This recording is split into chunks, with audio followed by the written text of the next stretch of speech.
Thank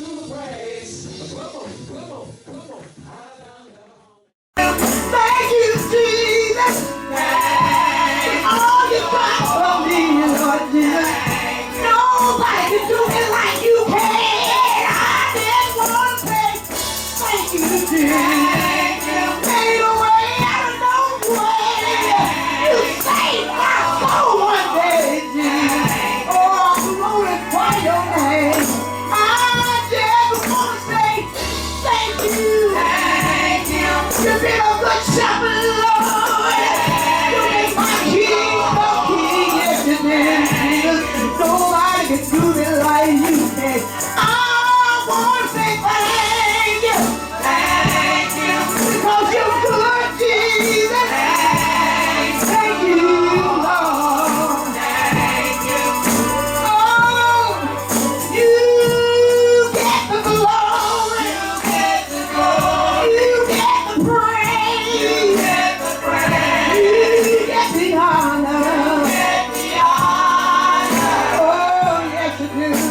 You get the praise. You get the praise, Lord. You get the honor. In my life, yes you do, Jesus. You get the glory. All the praise. You get the honor, Jesus. In my life, yes you do. I thank you. I just want to thank you. I just want to thank you, Jesus. Nobody but you, Jesus. I just want to say thank you. I thank you, Jesus. I thank you, Lord. I can really thank Jesus today. Oh, I just want to say thank you. You've been so good. Thank you, Lord. Oh, Jesus, I just want to say thank you. I thank you, Jesus. Oh, Lord. I thank you, Lord. Cause you've been so good, Jesus. I say thank you, Jesus. You've been a good shepherd, Lord Jesus. You've been a way out of no way, Jesus. Hallelujah. Glory. What would I do without you, Jesus? Thank you. I say thank you, Lord. I want to say thank you, Lord. Cause you've been so good, Jesus. Nobody can do it like you can, Jesus. Nobody can do it like you can, Jesus. I want to say thank you. And right now, Jesus, oh, I glorify you, Lord. I lift your name up, Jesus. Lord, you are such an awesome God. Oh, I want to say thank you. You deserve the glory and the praise, all the honor.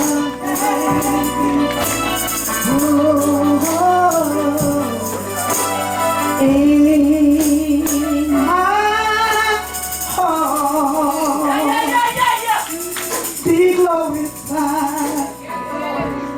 be glorified, Jesus, right now, Jesus, in my heart, be glorified,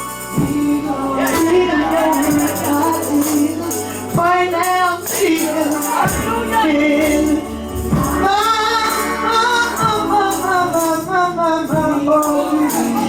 be glorified, Jesus. If you don't do it, it can't be done, Jesus. I love you today.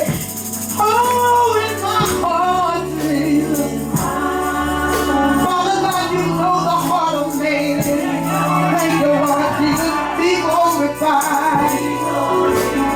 We just want you to do it right now, Jesus. In our heart, Jesus. You don't do it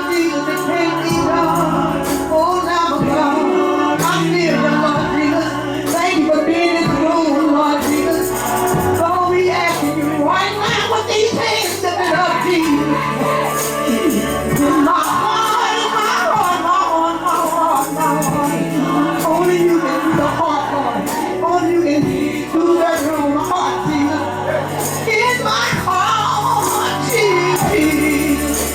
Oh Lord, you see these hands, Jesus. It's my heart right now, be glorified, Jesus.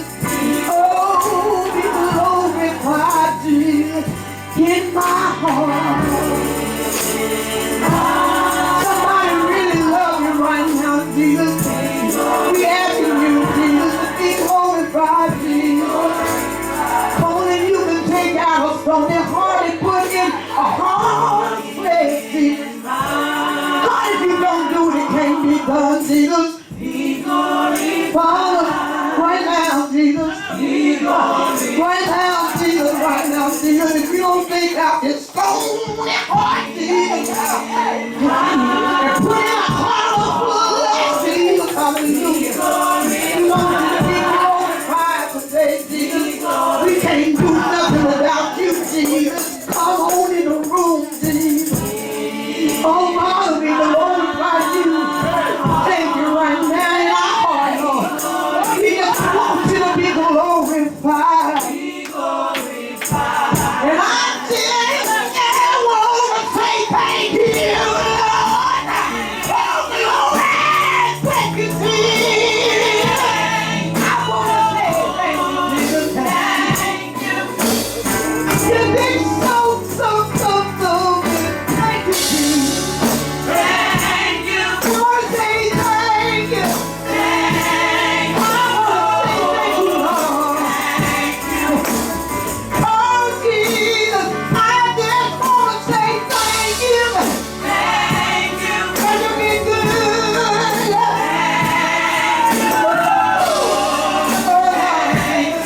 Nobody can do it like you can, Jesus. Thank you. Thank you. King of kings. Thank you, Lord Jesus. Thank you for all being as well as it is right now. Thank you, Lord Jesus. Thank you. You've been so good. Thank you. You're the King of kings, Lord Jesus. I don't want to give you glory. I just want to say thank you. Thank you. Thank you. Thank you, Lord. Thank you, Jesus. Thank you. How many really give God all the glory and say thank you? Thank you. 'Cause he's been so good. He's been so good. Yes, he has. Tell the Lord, say, God, you've been so good. Yeah. You saved the rest like me. Oh, you've been so good, Jesus. If it had not been for the Lord on our side, where would we be today? Where would we be today? Where would we be today? Thank you, Lord. Oh, thank you, Jesus. Somebody ought to lift your hands and just tell Jesus, thank you. I can't just tell Jesus, thank you. Just tell Jesus, thank you. Hallelujah. 'Cause you are shepherd, Lord. You are almighty King of kings. And we just want to say, thank you, Lord Jesus. You've been a good Savior. Oh, thank you, Lord Jesus. We don't know what we'll do without you, Lord. And you leave us for new, Lord. Thank you, Lord. Oh, thank you, Lord Jesus. Thank you, Lord Jesus.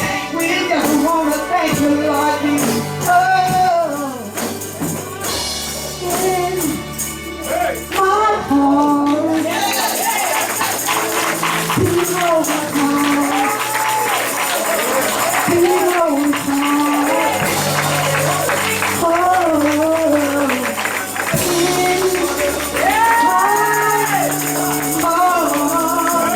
in my heart, Jesus. Be glorified, Jesus. Be glorified, Jesus.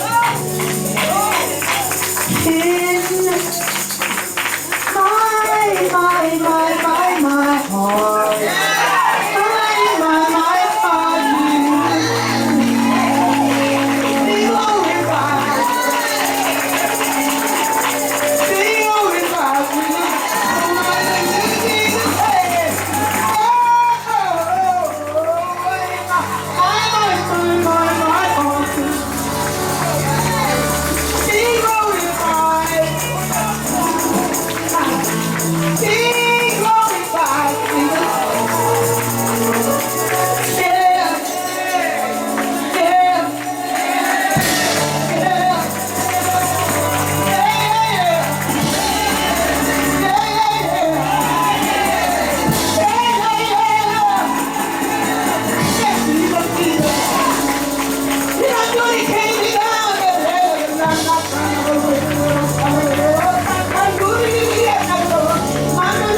Jesus. Nobody can do it like you can, Jesus.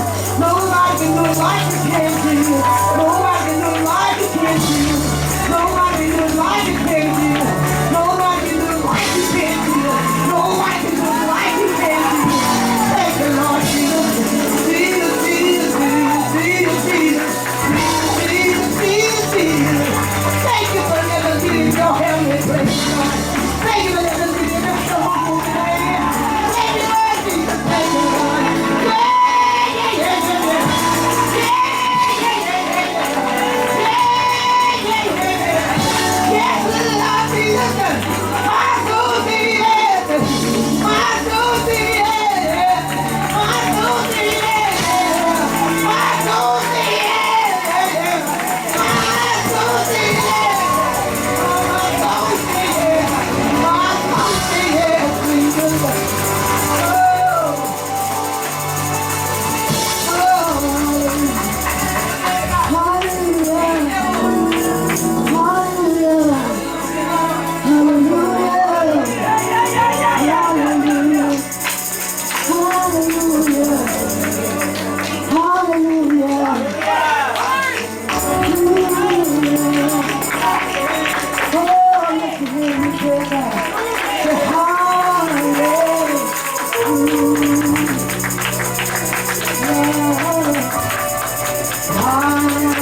little girl Z here today. Thank you, Jesus. And the whole family shall be healed. Y'all didn't hear what I said? The whole family shall be healed. Glory to the Lamb of God. God is a good God. This young lady, church anniversary, and y'all can sit down. Because y'all ain't used to all that standing. Glory to the Lamb of God. This young lady was on live, and we had let out church early, and you know, I just went there to go let them know to be here for the anniversary. And glory to the Lamb of God. I saw this baby on here, and you know, I see a lot of people on there, but they just jokesters. They ain't the real thing. And you know, I'm fool with the real thing, if they ain't the real thing. Glory to the Lamb of God. But the baby reminds me of myself. Glory to the Lamb of God. When I first got started.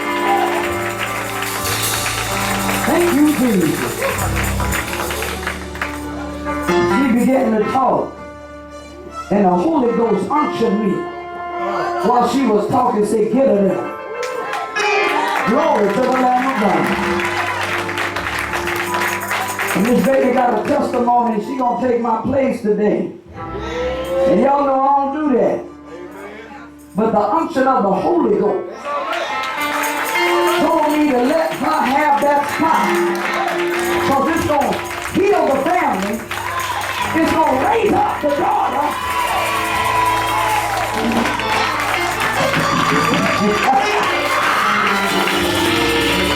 Come on, y'all bring it down some. Y'all too loud. Glory to the Lamb of God. Listen, at 26, I was that Z at 26.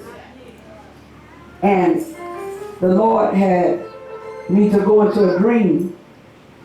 And I tried to be like everybody else, but I couldn't be like everybody else. Even when I would go to a club, they would say, what you doing in here? Glory to the Lamb of God. Thank you, Jesus. But he's taking folk that don't nobody pay attention to. Glory to the Lamb of God. And I heard her say, you're going to lose some friends. Glory to the Lamb of God. That's something I ain't never had. I was a loner. So God can use you when you got a loner as a personality where you don't have to have people to make you up, to be who you are. Glory to the Lamb of God. But I had a dream, and the Lord said, feed my sheep. At 26. And I said, feed your sheep. So I thought, okay, he want me to feed the homeless.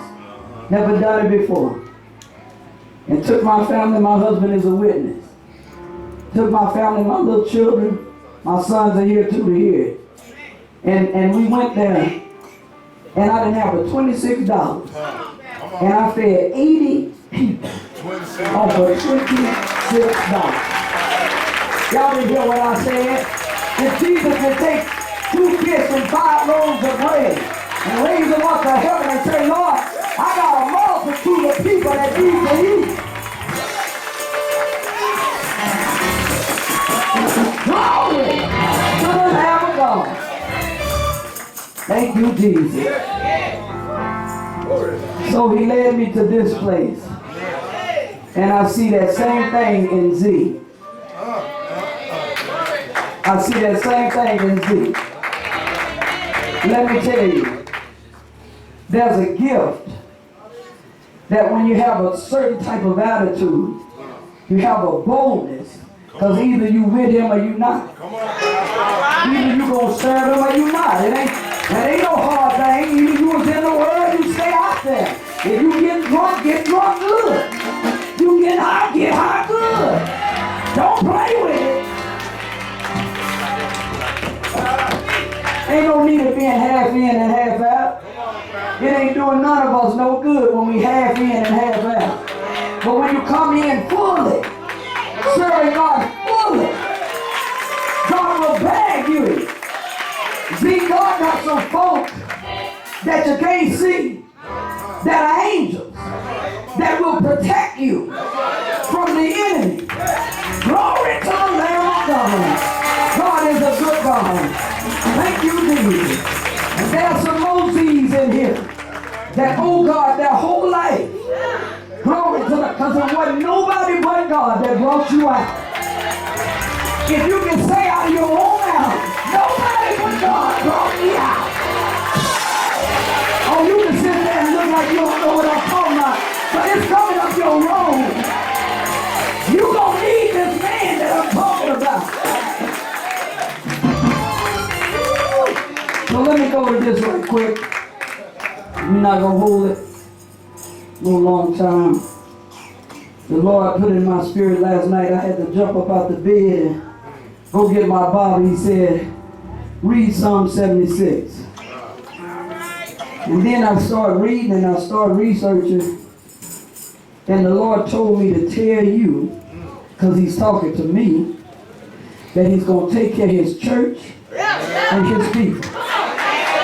That's what he told me last night. He's going to take care of his church and his people. God don't talk in no whole bunch of words like some of these lying prophets are walking around here and they got so many words and they ain't saying nothing. Glory to the Lamb of God.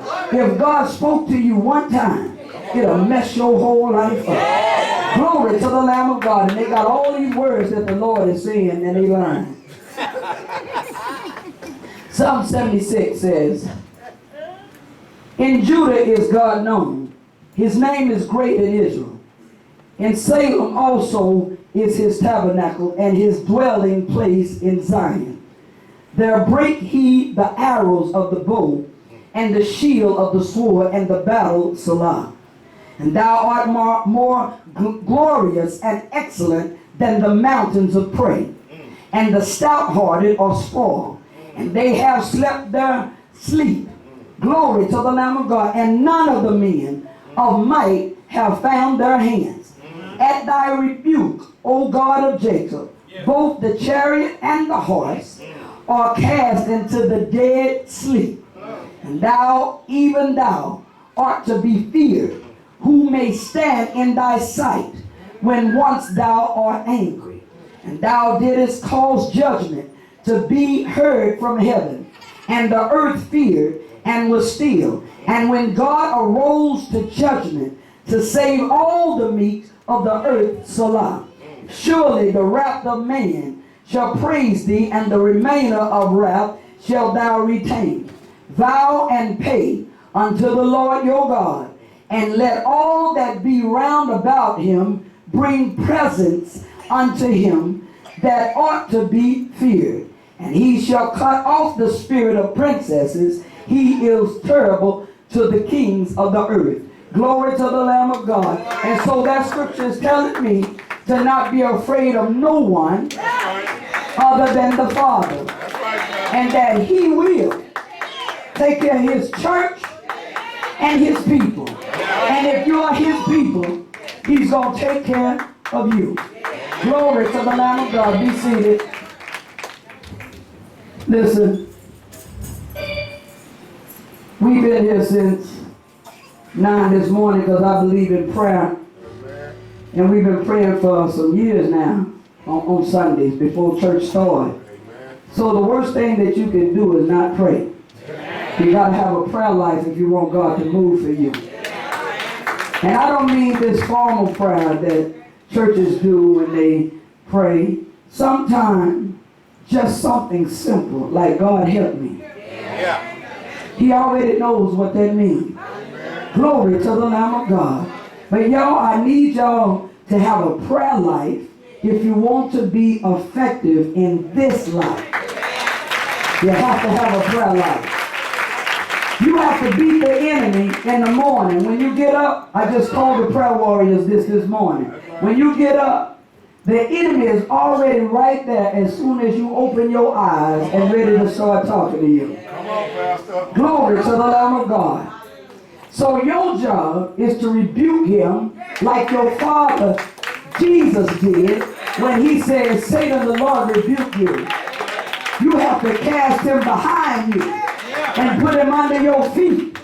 Because there's some spirits that start talking to you when you get up in the morning and start telling you ain't no good. You ain't gonna amount to nothing. Somebody know what I'm talking about. If you're not careful, you can be driving down the road and say, go ahead and kill yourself. Your life is worthless.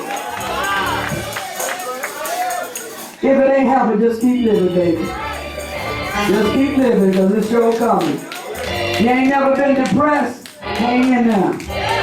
Glory to the Lamb of God. There are some things that will cause you to go into a darkness. I stayed there for 3 years. That's why when I heard the baby, I knew what she was talking about. Glory to the Lamb of God. Where you wanted to, I prayed to die. God, hurry up and come get me. I hate being here. Somebody know what I'm talking about. See, some of y'all are clueless because you ain't went nowhere. And if you ain't going nowhere, then you ain't going to be attacked. But if you're going somewhere, you're going to be attacked.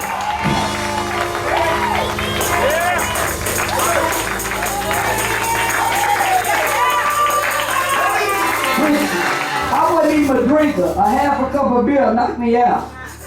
But when you go to the drink and the drink can't do it. Go to the pill and the pill can't do it. The weed can't do it.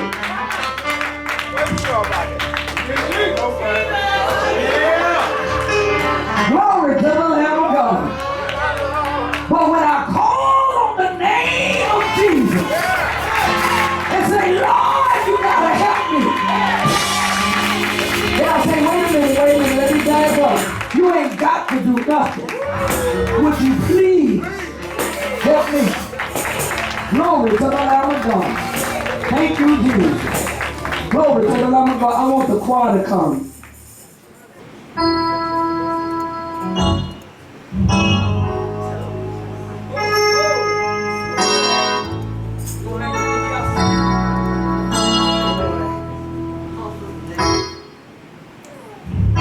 Who was the one that didn't know my name before I was born? He loved me just the same. Who was the one that took me by my hand and he kept me from all danger, away a father can. Who was the one to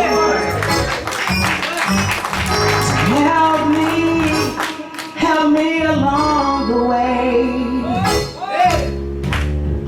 when I didn't know the path for me to take?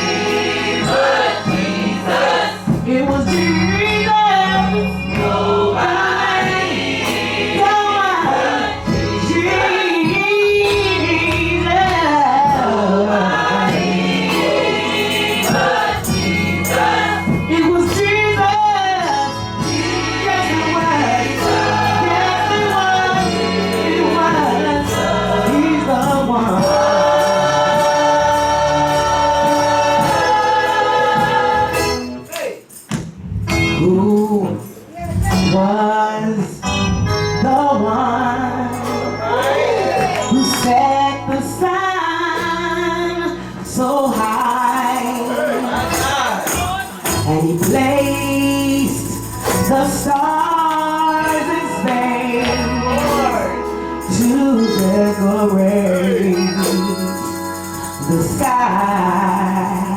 Oh, ooh, was the died on Calvary. Nailed in his hands and nailed in his feet. Who took the sting from death and victory from the grave? Then he rose in 3 days, but he's gone to return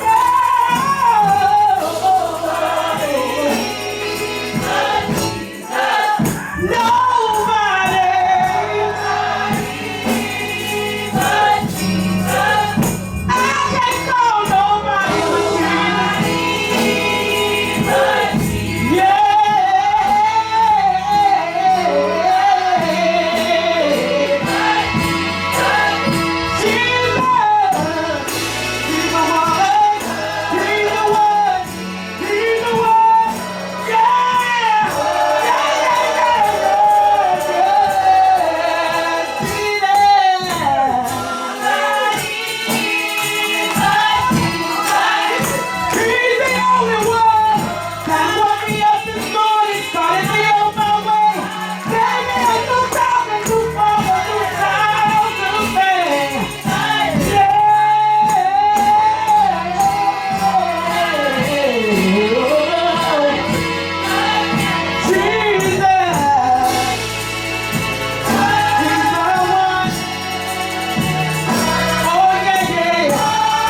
Everybody to stand to their feet. Everybody to stand to their feet. I'm going to say a prayer before this baby come up here.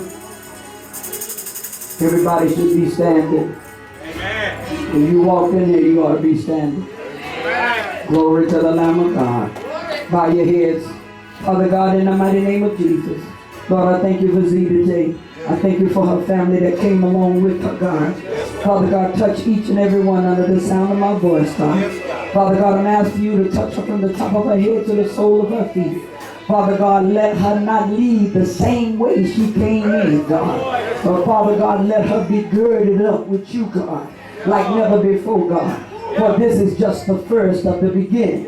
In the mighty name of Jesus. And Father, I thank you that this baby shall evangelize all over. In the mighty name of Jesus. And Father, I thank you right now that her testimony is going to get her in the door. Glory to the Lamb of God. But Father God, I'm asking you right now to teach her what to study and what to preach and what to read. And Father God, give it to us, your people, God. So when she expounds on the word, God, that she can apply her life testimony to the word so that men and women shall be free, God. In the mighty name of Jesus. Father, I ask you right now to keep all entities away from her. When she leaves this place, God, when things are not right, God, don't let the enemy come in no more, God. But I'm asking you to let your angels encamp about this child where she can be able to stand the wiles of the enemy. Father God, even when she's on Facebook, God, don't even let the enemy attack her on there, God. Father God, if they do, don't let it discourage her, God. But strengthen her in every area, God.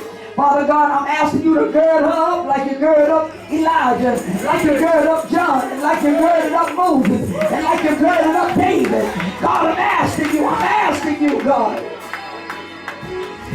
Father, I'm thanking you.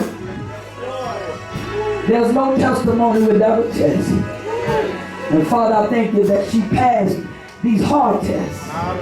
But Father God, I'm needing you to help her in this hour. In Jesus' mighty name we pray. Thank God.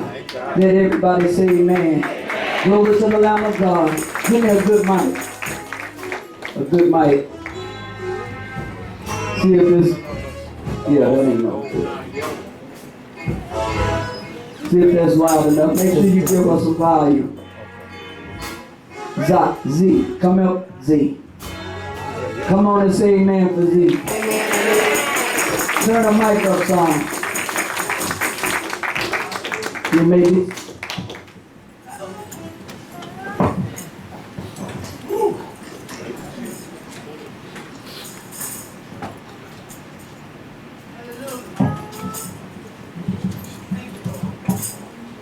Amen, amen. Amen. God, Pastor, for allowing me this opportunity. Amen. I'm glad I was obedient. I'm gonna start it off. I always wanted to tell me my baby testimony, but at the time, God told me it wasn't time. So I woke up last week. I wasn't expecting it. I was like, okay, I'm finna get in my car. You know, I'm finna go really do nothing.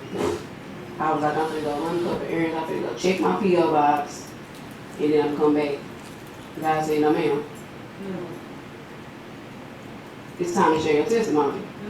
So I was like, God, don't start. I was like, he said, it's time. So I said, okay. I hopped in the shower. And I was like, okay, have your way. So he was like, you're going to go on Facebook and you're going to share your testimony. So I was like, okay. I'm like, okay, so, you know, do I go on my main page? And he was like, you going to one of the prayer groups.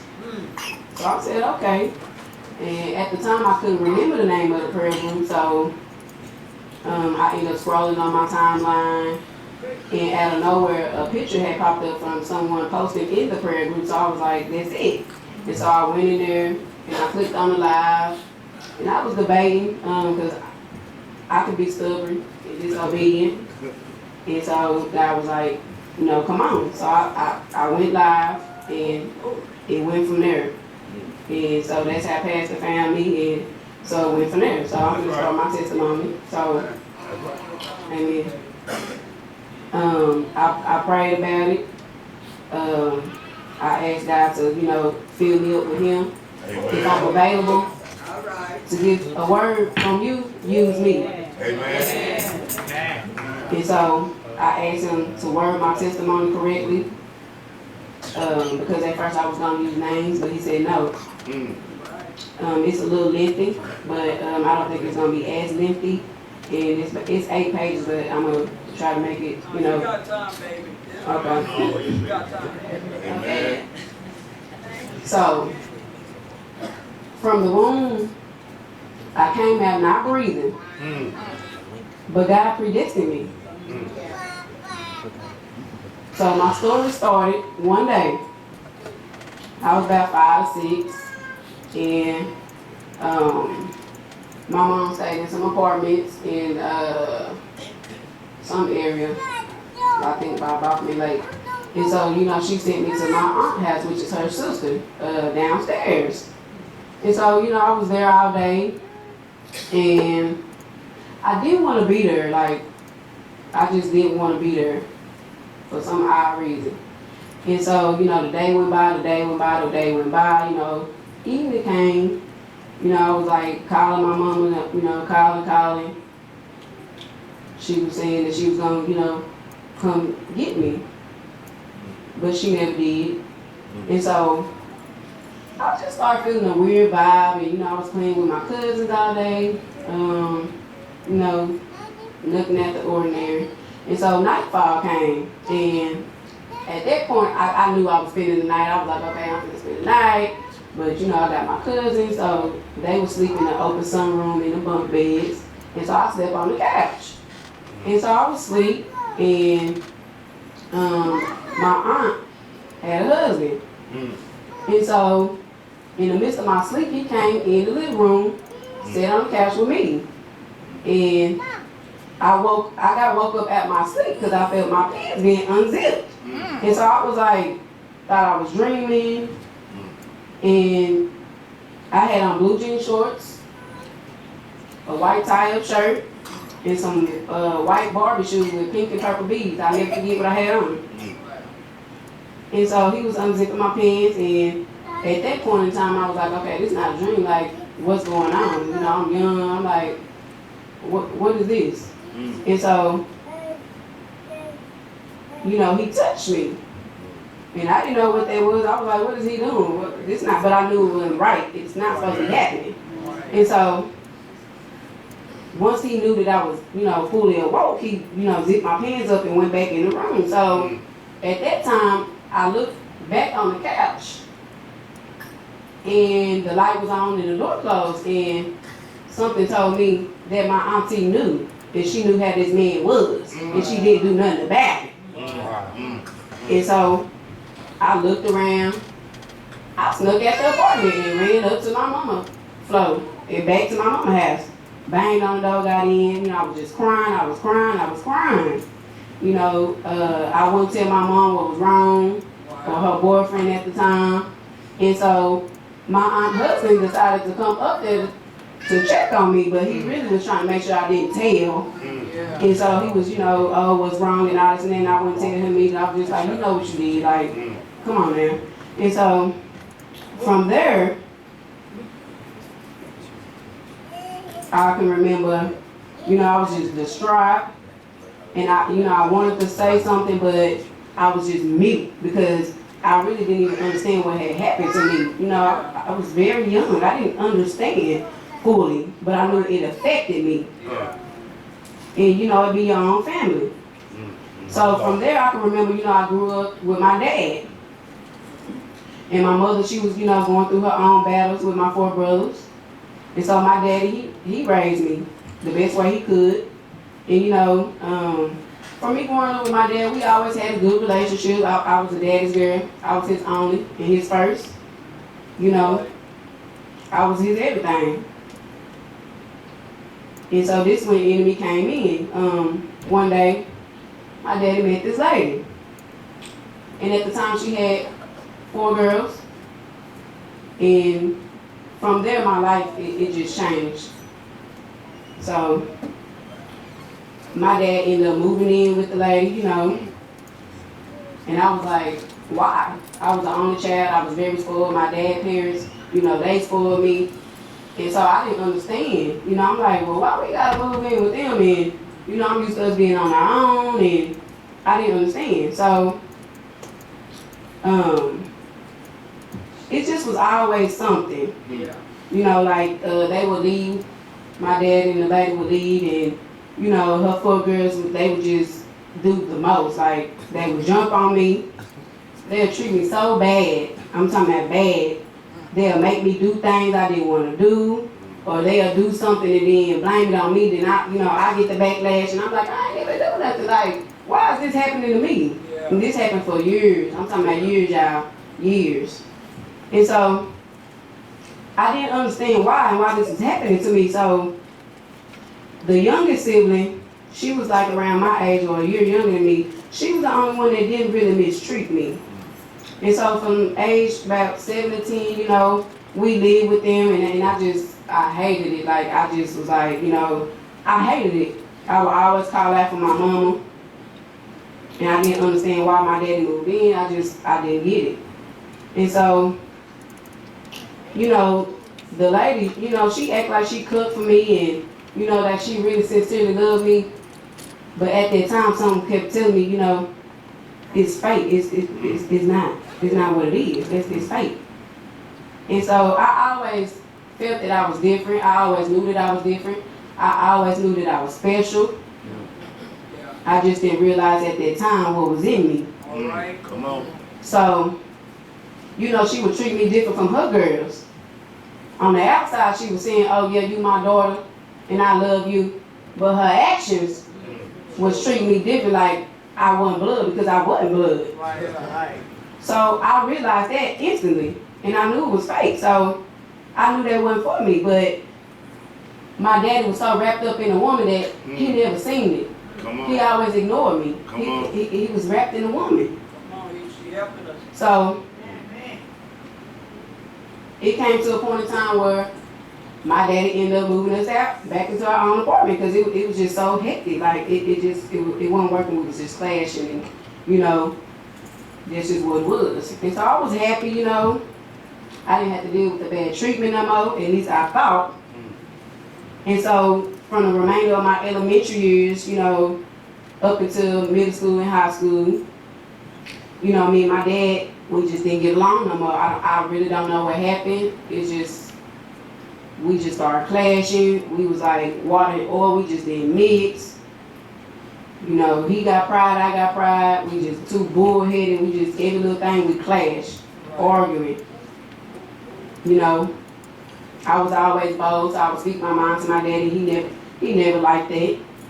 But it's because he never heard me. He, you know, he didn't hear me. He silenced me. He ignored the signs and the facts. So that's why I was so bold with him. And I wouldn't let up. I wouldn't bite my tongue. And so from there, you know, my daddy, he had a second daughter with the lady. And so my daddy, he showed favoritism. I'm gonna be honest. He showed a lot of favoritism, you know. Yeah. And it affected me in a major way, because he started treating me like I was a bad seed, and you know, like I wasn't his firstborn, and you know, me and my daddy was like that, so I didn't understand, you know. And so it was just real hectic, and you know, my dad would make sure I visit my mom on every other weekends, and my brothers on every other weekends, and you know, my brothers, they ended up in CPS, so he would make sure I keep in contact with them. I visit them every other weekend, and you know, that was very hard for me growing up, because I never understood why I didn't have a mother. I would have to look at, you know, my classmates and girls and be like, well, they got a mama, why I don't have a mama? Come on. All the motherly things that they got, I never, you know, got. Yeah. So I never understood, why was I being raised by a man? I never understood that. So, you know, my mom's family, you know, I would visit them, and they would, you know, mistreat me and my brothers, and I always felt like in the back of my head, like they would make us pay for my mama's mistakes. Come on. Yeah. And once again, I may not have grew up with my mama and really knew my mama, but I still was her seed, so I had her in me. And so I would, you know, speak up for me and my brothers, because you weren't finna treat me like that. And they didn't like that. Like, I wouldn't bite my tongue, I wouldn't let up, you know.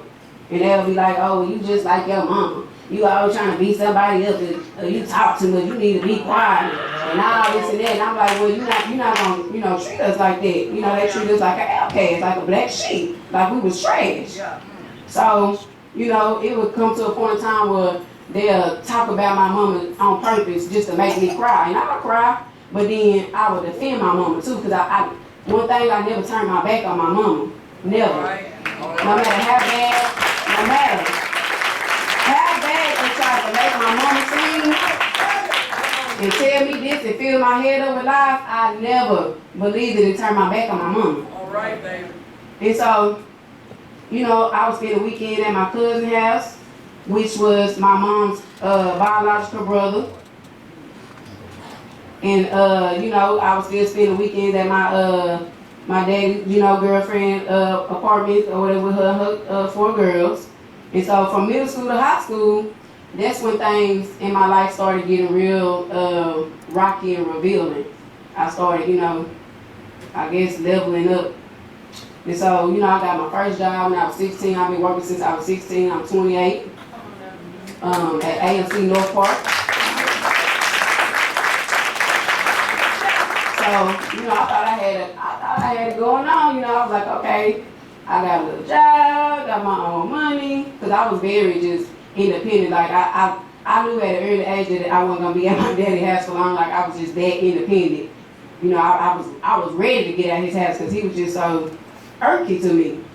And so, you know, one day I was a real good kid though. Like I never was bad. I really didn't get into mischief. I'm not confrontational. I don't like fighting. I don't like arguing. You know, I was a good student. I got a lot of academics, you know, in honors classes, tag, whatever you name it.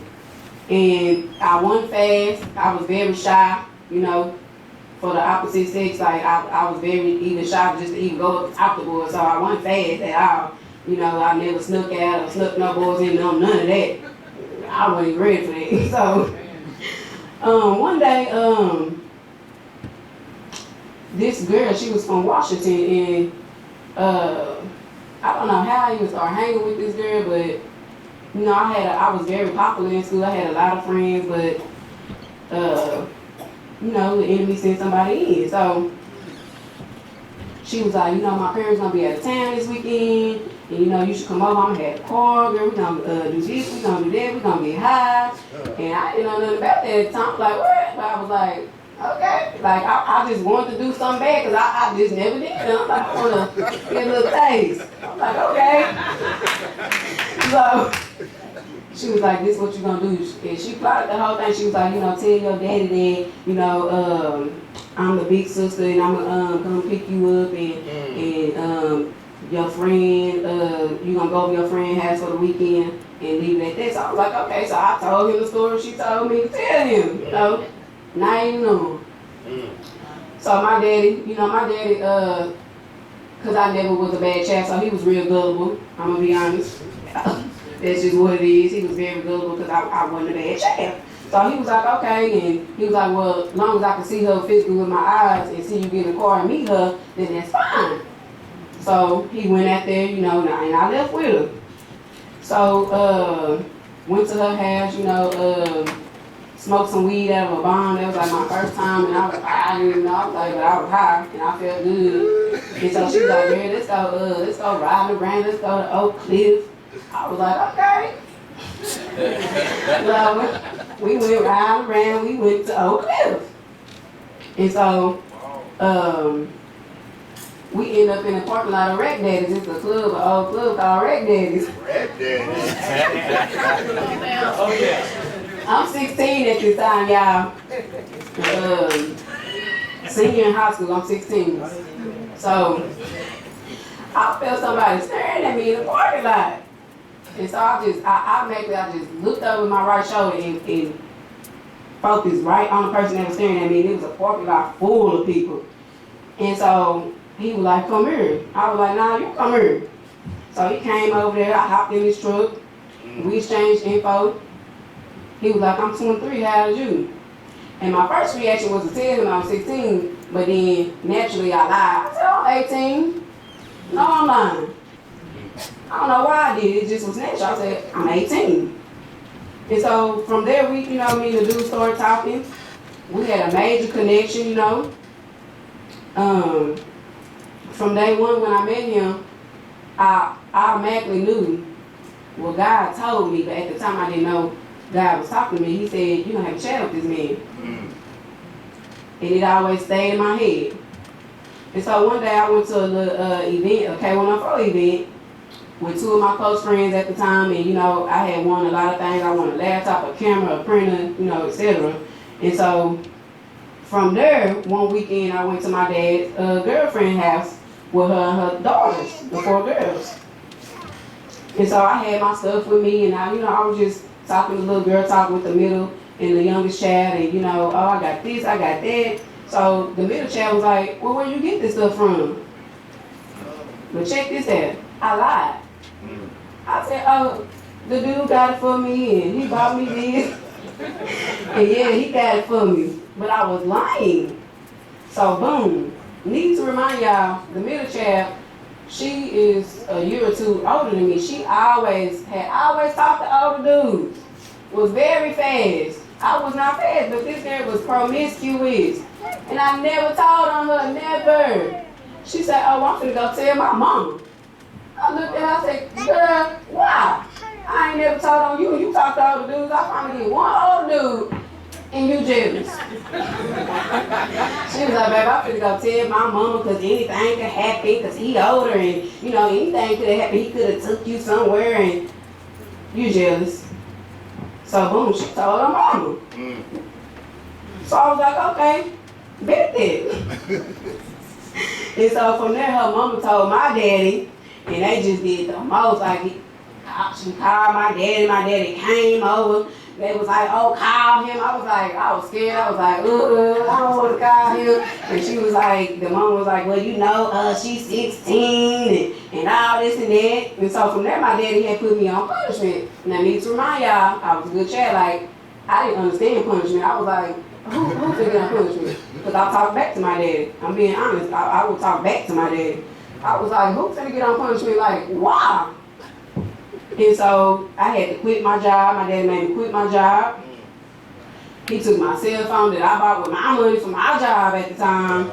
And I had got hired at another job, and he wouldn't even let me take the offer. He tried to keep me sheltered in the house from the dude. But no matter what you do, and no matter how sheltered you try to keep me, when I went to school, I would call him on my friend phone. Oops. So from there, the dude was like, well, he knew what it was, and he was like, well, did I want to come live with him? I was like, yeah. But it never happened. I ended up staying with my friends next door, right next door from me and my daddy. It was 2 girls.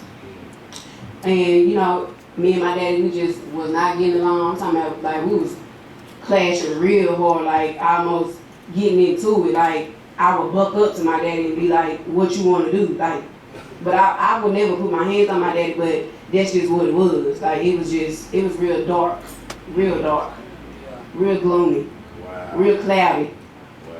And so I stayed with the neighbors, for a while, and, God, revealed some things about them to me, like, they were smiling in my face, but they really weren't my friends, they was talking behind my back. Right. And so, from there, I ended up reconnecting with my mom. And so, I told her what was going on, and, my daddy was tripping, and I'm on punishment, and I don't want to live here no more, I don't want to come with you. So she was like, okay, come on. And so, I was at step practice. I was the captain of the step team. I was very, good in activities, track, step, whatever. I was in it, and I was the captain.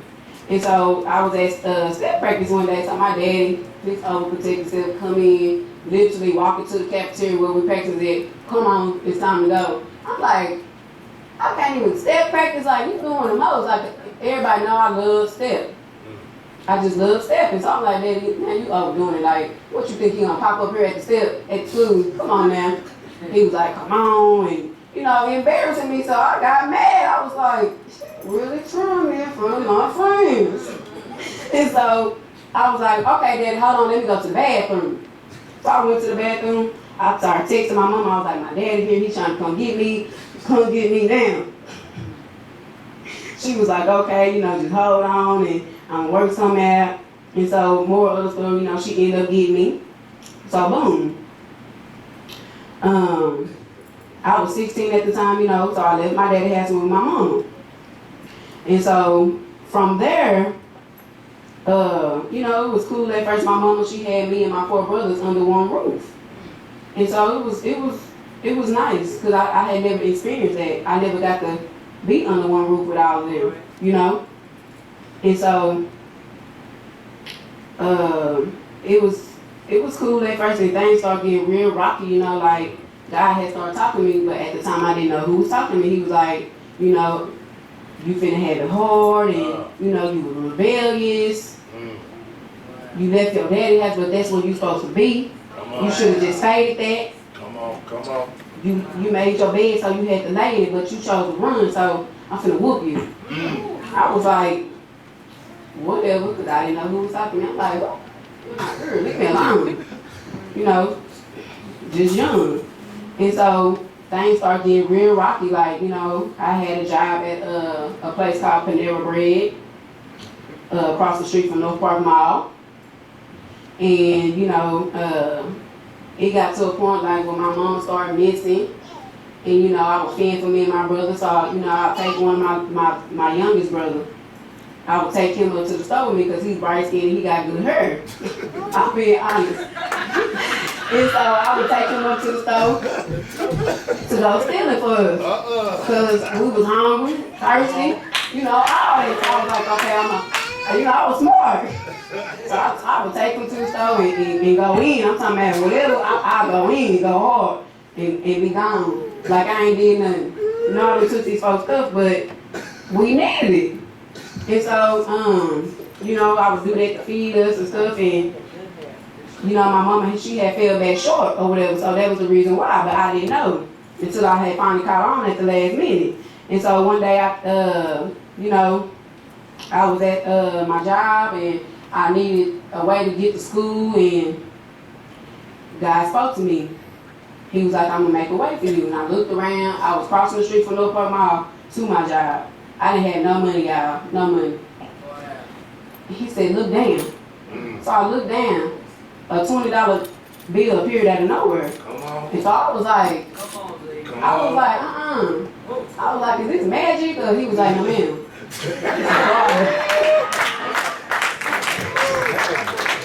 And so I was like, okay, God, that's you. I was like, it's really a God. I need to remind y'all, my daddy, I'm gonna revert back, my daddy, he grew up in a, you know, religious house. My grandmother, she was a proverb woman, a God-fearing woman.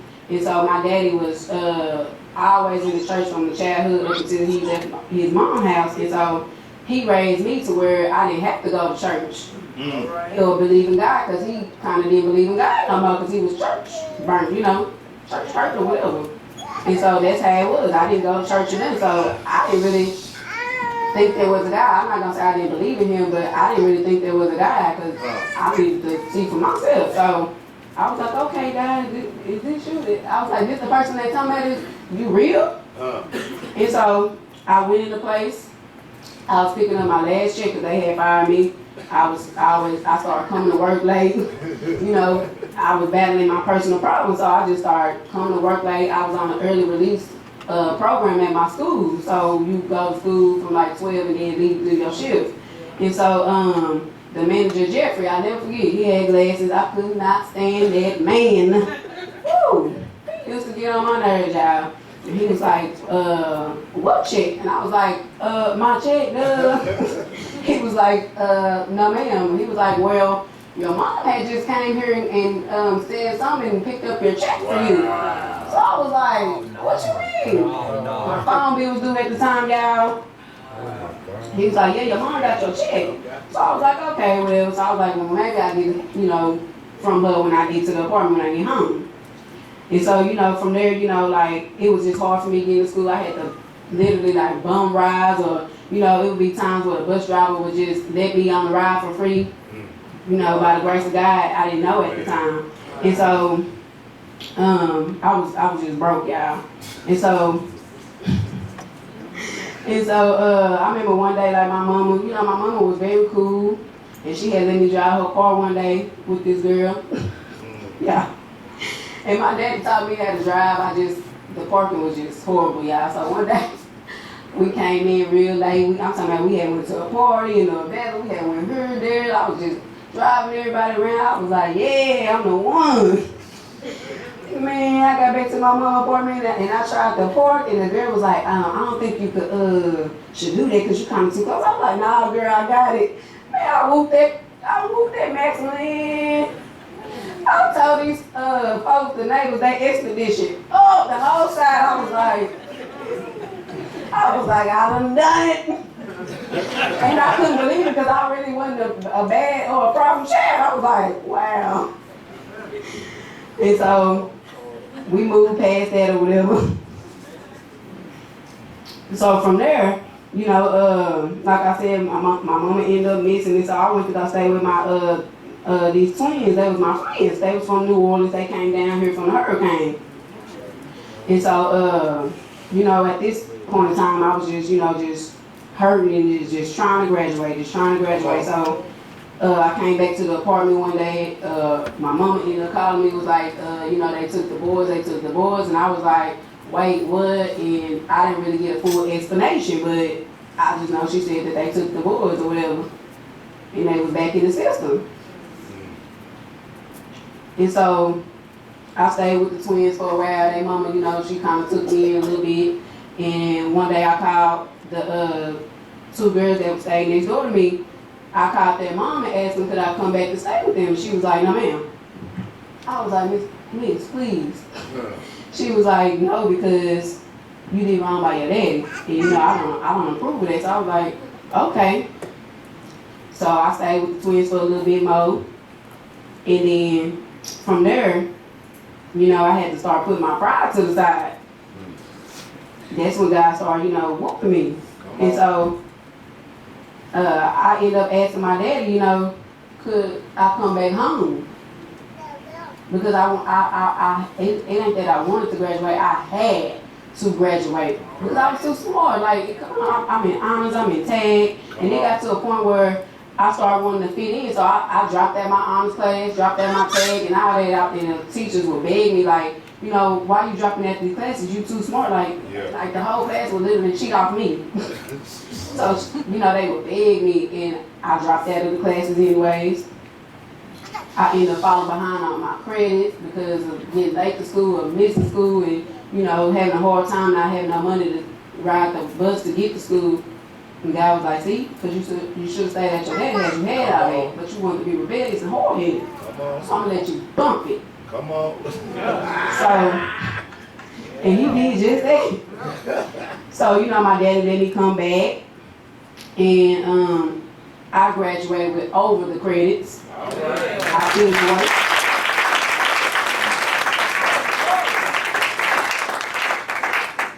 And so the day of my graduation, and I never told nobody this, the day of my graduation, you know, my whole family came, my mama family came, even though they was fake, a lot of people, but they came.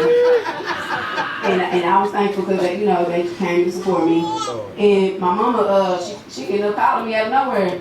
And in my heart, I waited like that whole day for my mama to call me out. And so she called me. And she was like, well, you know I heard you graduated today. I just got out of jail, trying to do everything to get there. You know, do you still have another ticket? And I'm going to be honest.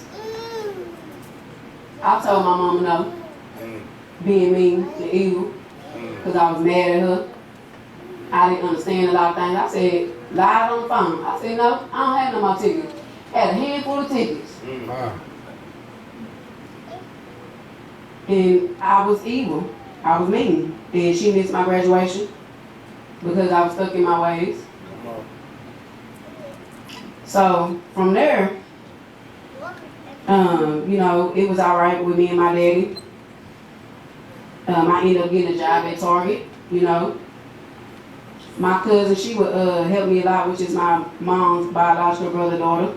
So she would help me a lot. Like, it wasn't nothing that I needed that my cousin didn't help me with. And so, you know, one day me and my daddy got into it because either he loaned me some money or I think I borrowed some food stamps from him, which I didn't understand why. And he was using me on the food stamps in the light bill all this time. And then he told me when I was old enough, I was like, oh, I'm gonna go take your name off now. So I was like, I don't really owe you $50. You've been using my name all this time. And you want to tell me that at the last minute, you my parents, so why should I pay you $50? And so I got paid this one day, and he was like, you know, Z, I'm gonna need that money. And I was like, Daddy. We were arguing, I walked to the room, he boom, bam, wham, the door open. I was like, look, Daddy. I was honest with him. I was like, I really feel like I don't owe you the $50. You've been using my name and doing this and that. Like, come on now. He was like, just got real hostile, was, you know, doing most and was like, I need that money. I'm like, $50 there? I'm like, okay, whatever. So I didn't give it to him nothing. I was like, nah, I'm not letting up. I'm not giving you $50. So he kicked me out. Oh, $50. And so I was like, all right, it's cool. I literally did not have nowhere to go. And so I called a friend at the time. So she let me come stay with her for a while. And then from there, like, it just started getting more and more hectic. Like I was real lost. And so at this point, this is why I had to like turn to the streets. Come on. And I knew nothing about the streets. And it got to a point where I went to my mama for help again. But at the time, she wasn't in a position to help me. And so she was like, you know, I'm gonna send you to a shelter. I was like, a shelter? But she was like, yeah. And at the time, and God had revealed it to me later, why? And so at the time, she had a boyfriend. And she knew that he wasn't right with kids, but at the time I didn't know. And God had revealed that to me later. He was like, see, this is why your mama sent you to a shelter that day, because that man, he wasn't right. And if you would have stayed there, boom, this would have happened again to you, and you would have been more damaged. So respect that she was a mother enough to make the decision for her child not to be hurt by this man and sent you to a shelter. So she sent me to a home in Ferris, Texas. I'll never forget. And I was just lost. I was scared. I was nervous. I was broken. I was like, I don't want to be here. And you know, they say, you know, beggars can't be, you know, picky or choosy, like, you know, that. And I was real selfish in them days. Like, when I look back on it, I was selfish. Like, you know, I didn't have no money. I didn't have nowhere to go. Who am I to complain? So these people, they was just weird to me. Like, I always went off vibes and vibrations. I'm like that to this day. Like, if your vibe was not right, then I'm not feeling it. That was just so weird to me. They was claiming that they was, you know, praising God and worshiping God, but I feel like they was doing some more stuff in this little circle in the living room. I was like, I'm not gonna do this. And I didn't know God at the time, but I knew it wasn't right. So I was like, nah, y'all got me messed up. And so I would sneak on the phone and call and text my mom. I'm like, hey, come get me. I don't want to be here. I gotta go. So she ended up telling them, you know, to bring me back or whatever. She was like, I got somewhere else for you to go. So the people, you know, at the home in Ferris, Texas, brought me back one day to my mama.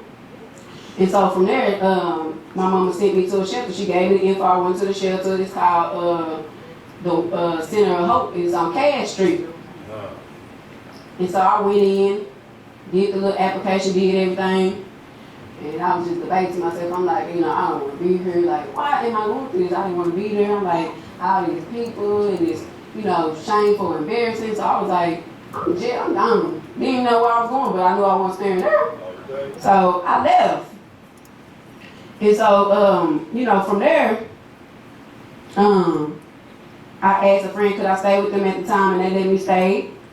And so my granddad, which is my mom's biological dad, he ended up getting diagnosed with cancer, and they tried to hide it from the family and the grandkids, like, you know, like we just dumb or something, like we didn't know.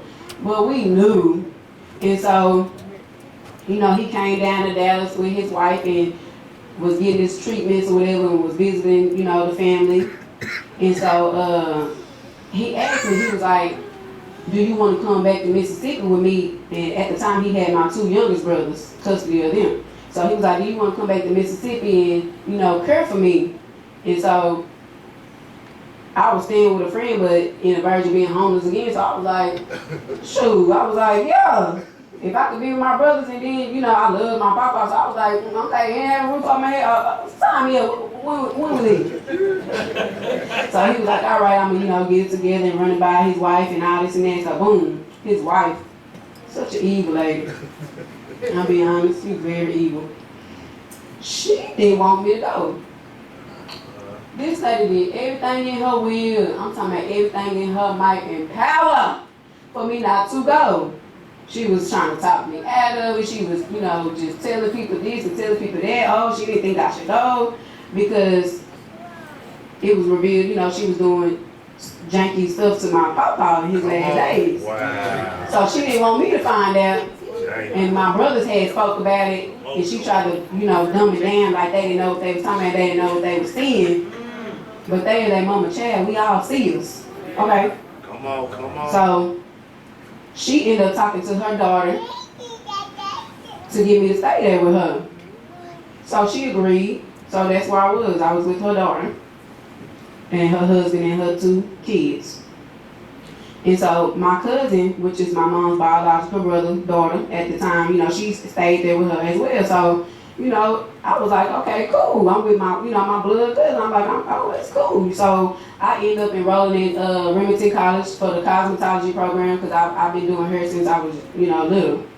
And it was cool, but then nobody wanted to help me get into college. I was like, oh yeah, you need to be doing this. You need to get a job. Oh, you need to do this. And I'm like, y'all started telling me what I need to do, but y'all not trying to help me. And y'all see me in the hourglass thinking it's like y'all got the ladder above my head, but don't want to send it down and rescue me. Come on, come on. And so my papa, he gave me his information. He didn't tell nobody. He gave me his information, social, all that. He said, you go get him in school. And I did that. So I was in the Cosmo program. And, you know, I abided by the rules of the house. You know, I wasn't really much of a problem. Whatever she asked me to do, I did it. You know, I would clean her bathroom. She would pay me. You know, I didn't give them no problems. And so it just was always something with these people, though. Like, it was just always something because I'm not blood, period. And so my cousin, you know, she ended up moving out. And so I was alone. And after my cousin moved out, like, something deep down just kept telling me, like, my time was ticking. I was not going to be there too much longer because she never originally wanted me at her house. And so from there, my granddad passed of the cancer, and I felt it. I was sleeping. I felt it in my sleep that he was gone, and you know, they came was like, oh, he passed, and I was like, I already know. And they just looked at me weird and left me alone. And before my granddaddy passed, he was trying to tell me something in the bed one day, and he couldn't talk at the time because he had a stroke. And you know, I was like, okay, let me get a pen and let me get a pad. And in the midst of him trying to write it down, his wife and the daughter kept coming in the room, and I was like, you know, the enemy just kept trying to, they wouldn't let him give it, whatever he was trying to tell me, he was trying to tell me something. But he managed to end up talking, and he could not talk. He said, baby, he said, things gonna get better for you, your mom and your brothers. He never told me when, though. He said, just hold on and keep your faith. Because the first is last and the last is first. Come on. They treat y'all so bad, but it's gonna turn out for the good. And he didn't say nothing else. He didn't say nothing else. I tried to get him to talk again. He couldn't talk. So I left at the room, and you know, from there or whatever, you know, we was just always an outcast and mistreated. But them words stuck with me. They stuck with me. And so, we got back to Dallas because we was in Mississippi at the time. So we got back to Dallas and, you know, his wife's daughter, you know, where I was living at, we got into it one day for I don't even remember why. She just started something out of nowhere, and she knew what she was doing because she knew it was gonna provoke me. She knew I was bold. She knew I wasn't gonna bite my tongue. She knew I was gonna argue back, and that was gonna be her reason. Boom, get out of my house. So that's what she did. And so my cousin ended up coming to get me. I was like, girl, you better come get me before I've been to fault this lady, and you know, this and that. And she was like, okay, calm down. And she got me my stuff. And so I asked her mom, which is the lady I was staying with, sister. I asked her mom, and she was married to my biological uncle, which is my mom's brother. It sounds weird, but that's what it was. And so I asked her, I was like, well, you know, can I come stay with you? She was like, okay, well, I'm going to ask your uncle and, you know, see where it goes from there. And so she was like, yeah. So I went over there. And so, you know, it was good at first, you know. Once again, I abided by all the rules. I really wanted a bad problem, you know. She would take me to my hair school every morning, and you know, me and my cousin, we had the time of our life. We was best friends, and we did everything. And so one day, cause she made us pay rent, so one day the rent was due, and so she was like, you know, y'all can't be late on y'all rent, because if y'all late on y'all rent, I'm gonna kick y'all out. And so I wasn't never late on my rent, she wasn't never late on her rent, but my cousin, she ended up being $20 short, and I think either she didn't feel like going to the ATM or something it was. She was like, did you have $20? I was like, yeah, I took it out of my rent money, because that's all I had. So I was like, yeah. And so, you know, she was like, okay, where y'all money at? And so my cousin gave her hers first. And then I gave her mine, and she was like, oh, well, you $20 short, Z, what you gonna do? Ooh. I was like, well, and I just got mute, like I wanted to say it, but it wouldn't come out. I was, you know, like, I gave her the $20 out of mine, and she was supposed to give it back, but she was gonna give it back, but she just forgot. And so I didn't say nothing, I just stated it, because that's what I was used to, being silent. And so she was like, well, you know, you can't live here no more. So I was like, all right, got my stuff. I ended up asking my mom's sister, biological sister, could I come stay with her? I was like, you know, you done let every other cousin come stay. And you know, I'm blood. And she was like, yeah, you can come stay. And so I went to Cedar Hill to stay with her and my 2 cousins. And from there, she ended up telling me and my cousin, she was like, well, you know, we had already talked about it before you came, you know, that you was going to be over here with them because they didn't want you over there no more. I was like, what? She was like, yeah, I was like, wow, okay. So boom. It just was horrible over there. Like, my auntie was never there. And I never knew what my cousin was going through till I actually stayed there. Like, she was never there. So I'm like, how y'all be eating? They was like, we don't be eating really.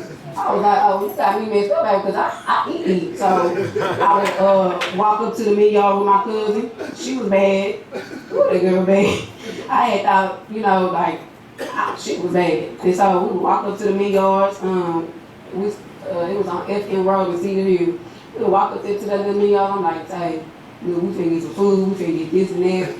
Personal products. And so I stole food, I stole personal products, all that, because I was like, I'm not finna be hungry. I don't got no money. I'm like, oh, well, y'all want to eat or not? And there would be times where, you know, my oldest cousin, he would come too sometimes. I'm like, baby, look, I don't know what you think this is, but you might start getting your own stuff. Because if I get caught, look, no, they ain't gonna go down like that. So, you know, we would steal food and stuff.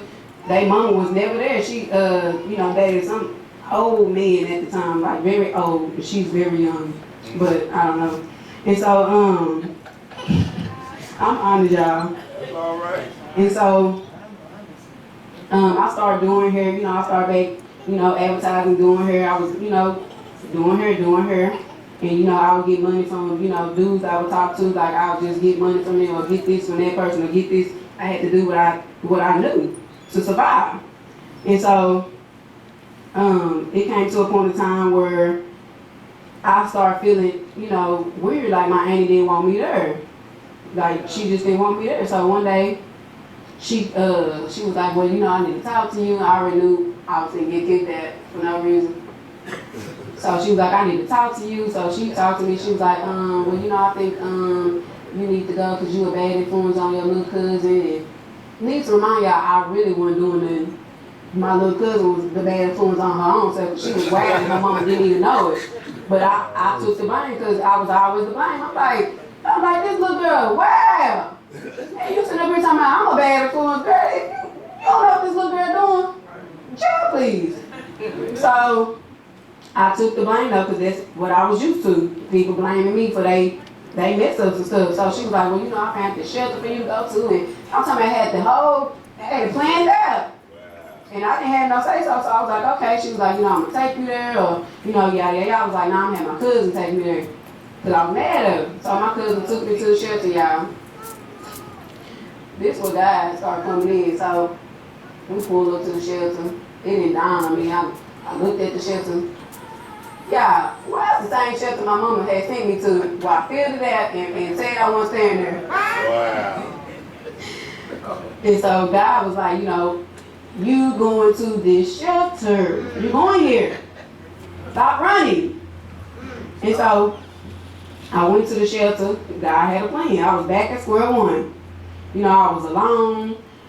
And, you know, I thought I had a boyfriend at the time. And, you know, he was just lying and like, oh, I'm going to get you an apartment. And I had my cousin communicate with him. And he was telling her the same thing. And one day my cousin, she just made it plain. She was like, girl, he lying. I was like, you sure? He lying. He's not giving you an apartment, baby. You're going to have to be here. And so I just started getting acquainted with the place. I'm like, okay, I'm going to be here, you know. I started, you know, like maybe it's the reason I'm here. So I started, you know, getting humble. Yeah. And so every day we had to get out at a certain time. So I would walk to Parkland because Parkland was right up the street. And I would use the phone. We supposed to be out looking for jobs. I'm on the phone in Parkland. I didn't want no job. And so my cousin, you know, she would visit me. And in this shelter, it wasn't not one female in the shelter that didn't give me a motherly figure. God never missed a beat on giving me a motherly figure. Never missed a beat. And so one day in the shelter, I was in the little store they had in there because a lot of rich people would donate to the shelter. I'm talking about the richest of the richest. And I was, you know, getting clothes and purses and, you know, just all type of stuff. And I was in there by myself. So, you know, I'm just picking that stuff and I felt the presence. So I looked around, I didn't see nobody. I'm like, now I know what I'm feeling, but I don't see nobody. I'm like, something ain't right. I start feeling tingly, my hair start standing up on my arm. I'm like, what is this? I didn't know, you know. So I turned around, I didn't see nobody. And then something told me, I was looking down, getting something say, turn around now. I turned around. A lady was in my face. Very old lady. Very, like, short hair, gray. Her skin was very dark and her teeth was just rotten to the core, like rotten. She had real nails. And that was like black, brown, and curled. She tried to touch me. I jumped. I said, what you doing? Boldly. I said, what are you doing? She said, oh, I'm just looking admiring. I said, oh, I bet you is, but what are you doing? I said, don't touch me. And in the midst of me jumping, she was in the midst of touching me, but I dodged it. She didn't touch me. And so she was like, I almost touching my purse. And she was like, I was looking at your purse. I said, no, you wouldn't. And so I turned back around and walked away from her like I just felt evil. I just felt evil presence. And I didn't know what it was at the time though. And so she started whispering. And I'm like, okay now, I don't know if I'm tripping or what it is. I'm like, I keep hearing some whispering. And she whispering a chant. And so I turned around, I said, I didn't even know what I was saying, but I said, I rebuke you. And walked out. And so the next day, you know, I started telling people, asking about the lady or whatever. And I went to the chaplain or whatever they was called and told on the lady, because I was like, you know, this lady ain't right. They didn't know who I was talking about. I'm talking about I was really just explaining. I'm like, you know, the lady and this and that, she always be walking around and everybody who seen this lady before, it's like their memory was erased of her. They was like, who are you talking about? What lady? And so I was in the cafeteria eating, and one girl, she was like, I know who you talking about. She was like, she had got kicked out earlier for something. They put out her and all her stuff out. She's gone. Wow. And God started talking to me. He was like, yeah, I'm real. Yeah, it's real, baby. And so, we ended up going to a women's conference at the Potter House, and this was like in 2009, y'all. And Shirley Caesar was there. And she had preached a good preaching, and she had a prophecy. I didn't know God at the time. I didn't know nothing about God. And so I found God in the shelter. That's why I was sitting there, because Come on. she prophesied. She said, I'm not going to say what all she prophesied, but she said it's 3 people in this church. And y'all know Father's house is big. She said it is 3 people in this crowd that is going to get a breakthrough, and you are going to shout. And when I release it and I count to 3, you're going to start shouting. So the first person, I'm spirit breakout. Second person, spirit breakout. I'm still, you know, I'm just geeking. I'm like, what is wrong with me? I'm like, I didn't know like a chicken. I'm like, what is wrong with me? I started feeling hot and tingly, and I was just like, I was everywhere. I was the 3rd person. Didn't even know it. So I ended up being the 3rd person. And she had prophesied like a lot, I'm talking about a lot of stuff, so much stuff, or whatever. And so, boom, I found God. I was like, God, you real. Like, I felt his presence. He spoke to me in the midst of me shouting and all that. He was like, yeah, baby, I'm real. I am real. And so I knew God was real. I was like, okay, he real. I heard him. Wow. I heard his voice. So, you know, my time was winding down in the shelter, because it was a certain time limit you could stay there. So, you know, they had wanted me so bad to join their disciple program. I don't know why they called it that, but I just told them, I was like, well, that's not what God showed me, you know, for my life. I don't want to be in no disciple program. You know, I didn't have no kids or nothing, so I fit perfectly for the program, but I was like, I'm not child disciple, so I'm not gonna do this program. So I got out the shelter, and I had started back talking with my dad or whatever, and you know, he had set it up for me to go to his girlfriend's house. But I ended up going with her second oldest daughter, and she was in the midst of eviction for like 2-3 days later. I was like, man, how I get out of shelter and going through this? And you know, my little sister was there. My biological little sister there, and I was just so happy to, you know, see her. And so, I ended up staying with the mom and me and the middle child. And so she kicked us out one day. I can't even remember the reason. And so we stuck together. Me and the middle child, we just was like, okay, this is what it's gonna be. It's just me and you. So we stuck together. So at the time, she was talking to a dude, and so she called him, and he came to pick us up. And y'all know how it is. You know, he was a drug dealer, money, cars, all that. So he came to pick us up. We didn't take no clothes or nothing, because whatever we needed, he had bought. And so from there, I went back one day. He took us back or whatever to get, you know, to get some clothes, because I wanted my clothes, because all my stuff from the shelter. Look, I wanted my stuff. I had all type of name brand stuff and just good clothes. I was like, no, I want my product purses, and I want this, and I want that. I want my stuff. And so I went back, and all my stuff was gone. I was like, where's my stuff? The mom had gave all, like, my whole wardrobe, purses, whatever you name it, shoe, She gave all my stuff to her oldest daughter. It was like, oh well, what you gonna do about it? So I was like, wow. So I had to let it go. I was like, okay. I didn't understand. And so, you know, we went back with him or whatever. At this time, I was real green. Like I said, I didn't know nothing about the street. I'm talking about so green, like, how they say a blind. I was like that, what?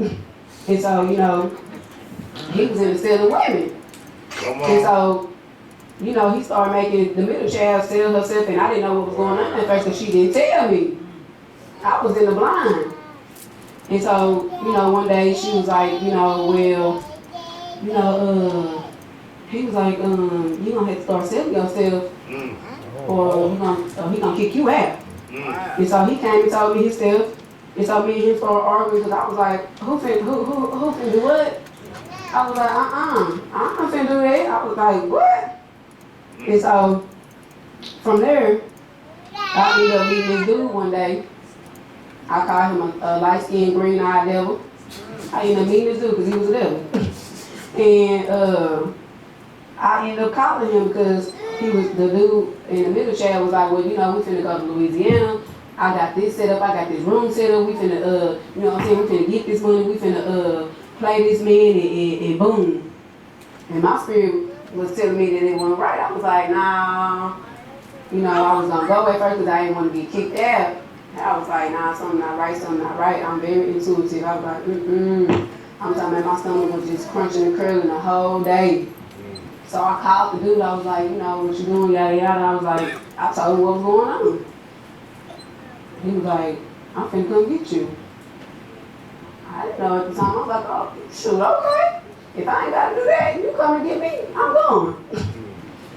And I know y'all, it seemed weird, you know, like just going with random people, but you know, when your back against the wall and you're homeless and you know, you just at their loss and you don't got no family, you just do what you need to do to survive. Come on. So I went with the dude, you know, it was all good at first, everything was cool. I'm talking about he was spoiling me, buying me whatever I wanted. Nice things. He had a condo in Uptown. You know, it was cool. I didn't think none of that. I'm like, okay. I'm like, I got me a man.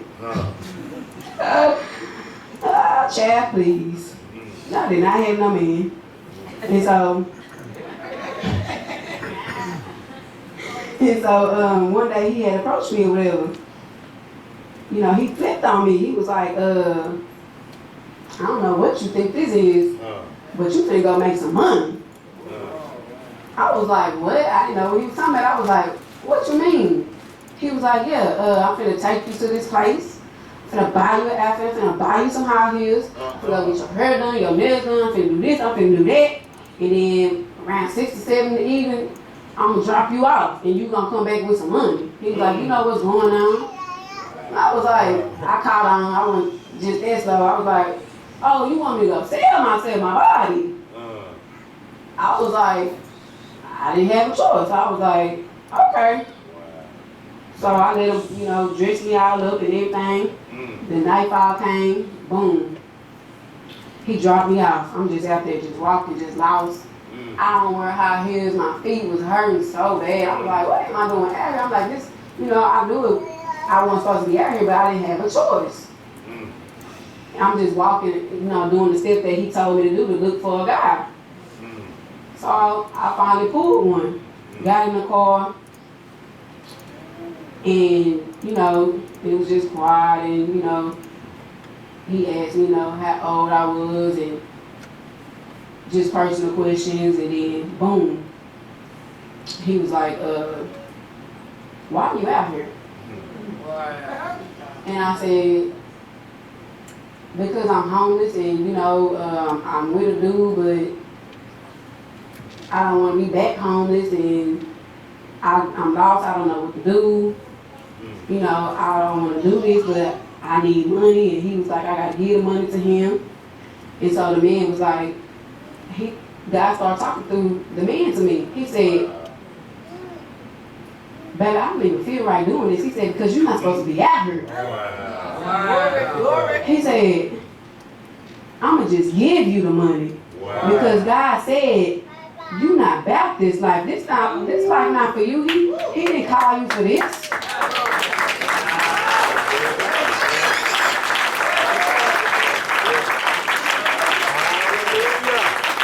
So, and this happened like with a few men, like, you know, a couple of other few, they all would tell me that. They wouldn't touch me. They wouldn't do nothing with me. They gave me the money. You go do something with yourself and you live your life and, you know, to your true potential. And so, you know, I was still with the dude at the time and he ended up meeting this girl and he called himself trying to, you know, get a new girl to make me jealous, but she didn't do nothing. She just, I guess, was hanging with him.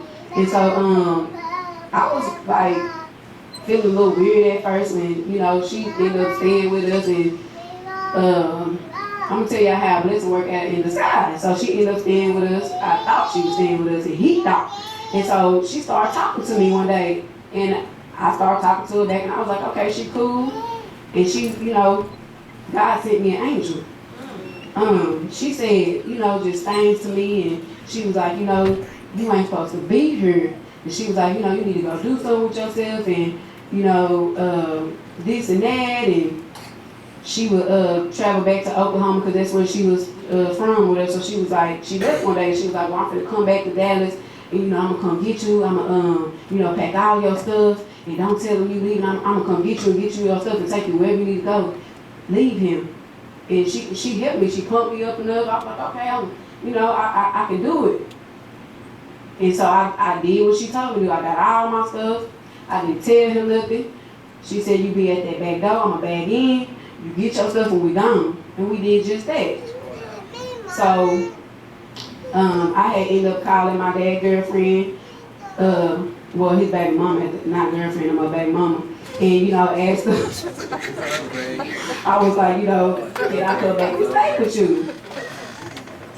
So, she was like, you know, yeah, she let me come or whatever. And, you know, me in the middle chair, she let us end up coming back. And, you know,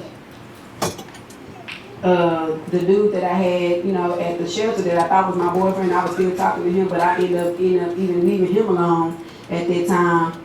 And so I ended up getting a job at Walmart, you know, things was all right. And she kicked us out again.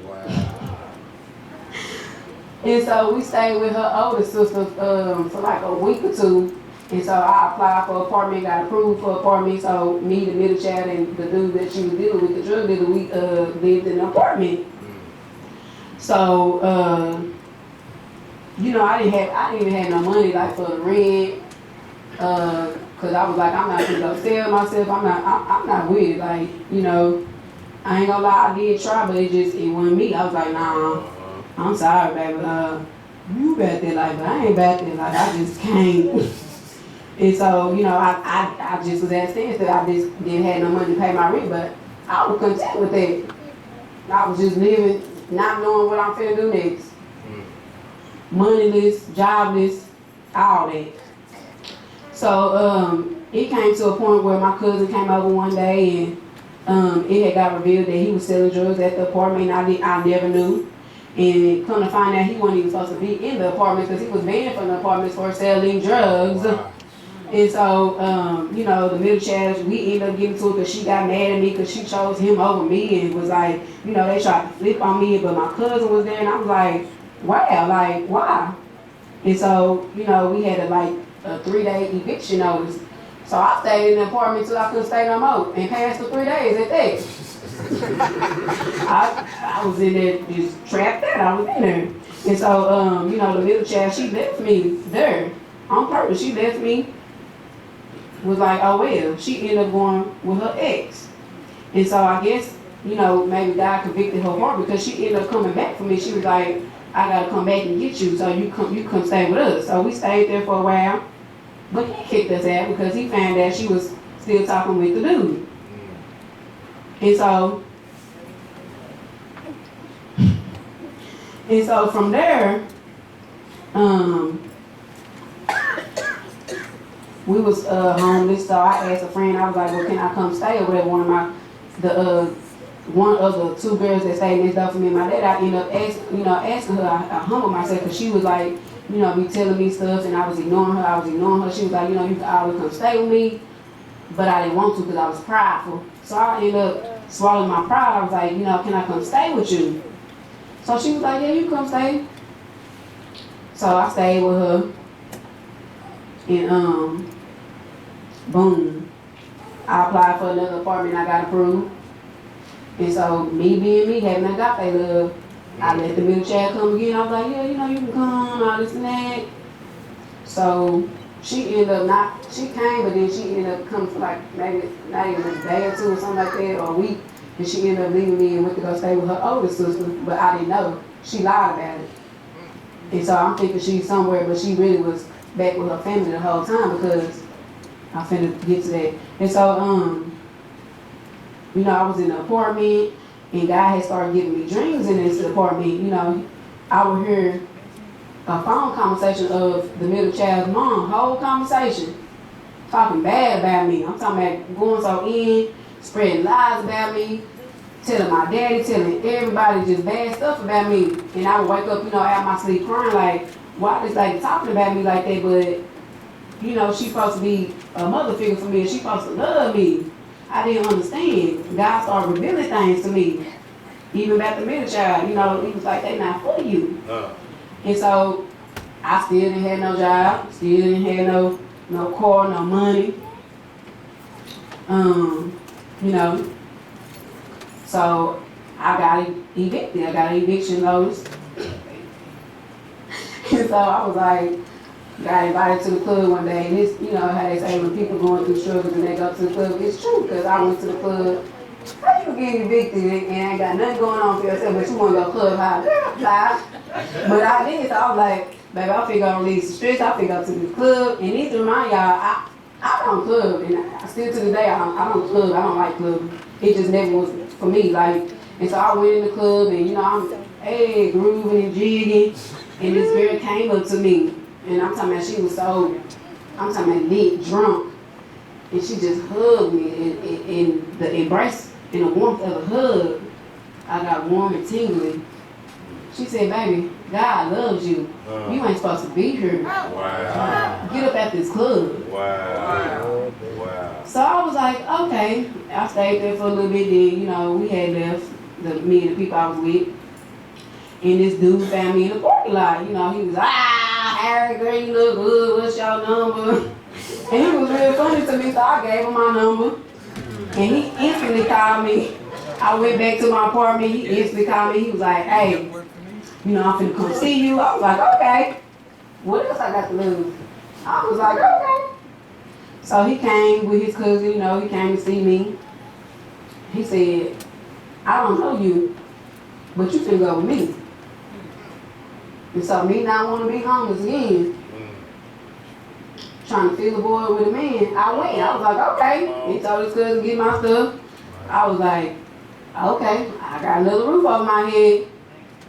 So boom, I went with him. And so I instantly off the bat knew that he was a bad seed. He was troublesome. I knew. And I tried to ignore it. Every day, I was just getting intuition with this dude. I'm like, something bad gonna happen. Boom, he ended up going to jail. And so in the midst of him going to jail, he called his mama and he was like, you know, move her in. And she did that. And, you know, God showed me that was her favorite child. And it was. So she moved me in or whatever. I stayed with her. You know, I would go drive his cars back to Dallas. I had, you know, a house, his cars, money. You know, it wasn't nothing that I didn't have. And so one day, God just started telling me, like, she finna get ready to kick you out because she's jealous because she think that you trying to take her son from her. So it happened. She was like, you know, she made up a whole story, a whole scene, and I willingly went along with it because I already knew I was getting kicked out. So I ended up calling a friend of the middle child's family, asking her could I come stay with her. She was like, yeah, you know, you can come and all this and that. So I came with her, I stayed in North Dallas in some apartments, and you know, she ended up getting evicted. it just kept happening, y'all, like, I don't know. And so, she ended up getting approved for another little condo, like, right down the street on Whitehurst. And so that's where we was at. So, you know, every time I stayed with somebody, I always about them. I helped the best way I could. If I had money, I gave it to them. If I could help on the bill or anything, I gave it to them. If I just didn't have it, I just didn't have it. And so, you know, I would do, you know, everything for her. So one day, she was like, oh, can you go get me some McDonald's? So I was like, you know, I'm tired of you treating me like this, because I was humbling myself and biting my tongue and swallowing my pride so I could have a roof over my head. So they would just, you know, people would treat me bad, but I had to bite my tongue, and it was very hard, very hard. But I had to keep that roof over my head so I wouldn't be homeless. And so I finally told her no. I said no. I'm not getting you no McDonald's. I don't feel like it, because I didn't. She said, oh, well, hung up the phone. Carol sent me a text. By the time I be back, you will be at my house. Bye. And if somebody told me to get out, I never argued with them. I would get my stuff and go. And stand on the side of the road. So I packed all my stuff, walked up Whitehurst, sat on the bus stop, and was just waiting from the afternoon, the evening, nightfall. A shuttle bus came out of nowhere, parked across from me in the parking lot. Just sat there for a long time, and I was just peeping in there. They were peeping in there, I'm peeping in there. I'm like, whatever finna happen, I'm finna go hard, cause you ain't gonna take me out. And so, the man he got out. It was a man he got out, and he was like, come here. And I was like, no, I'm not gonna come here. But someone told me to go over there. Go. So I went over there, talked to him, you know, through the door. He was like, well, you know, I don't know what led me over here, because I'm supposed to be on route. On route, somewhere else, way, not even in the North Dallas area, y'all. He said, but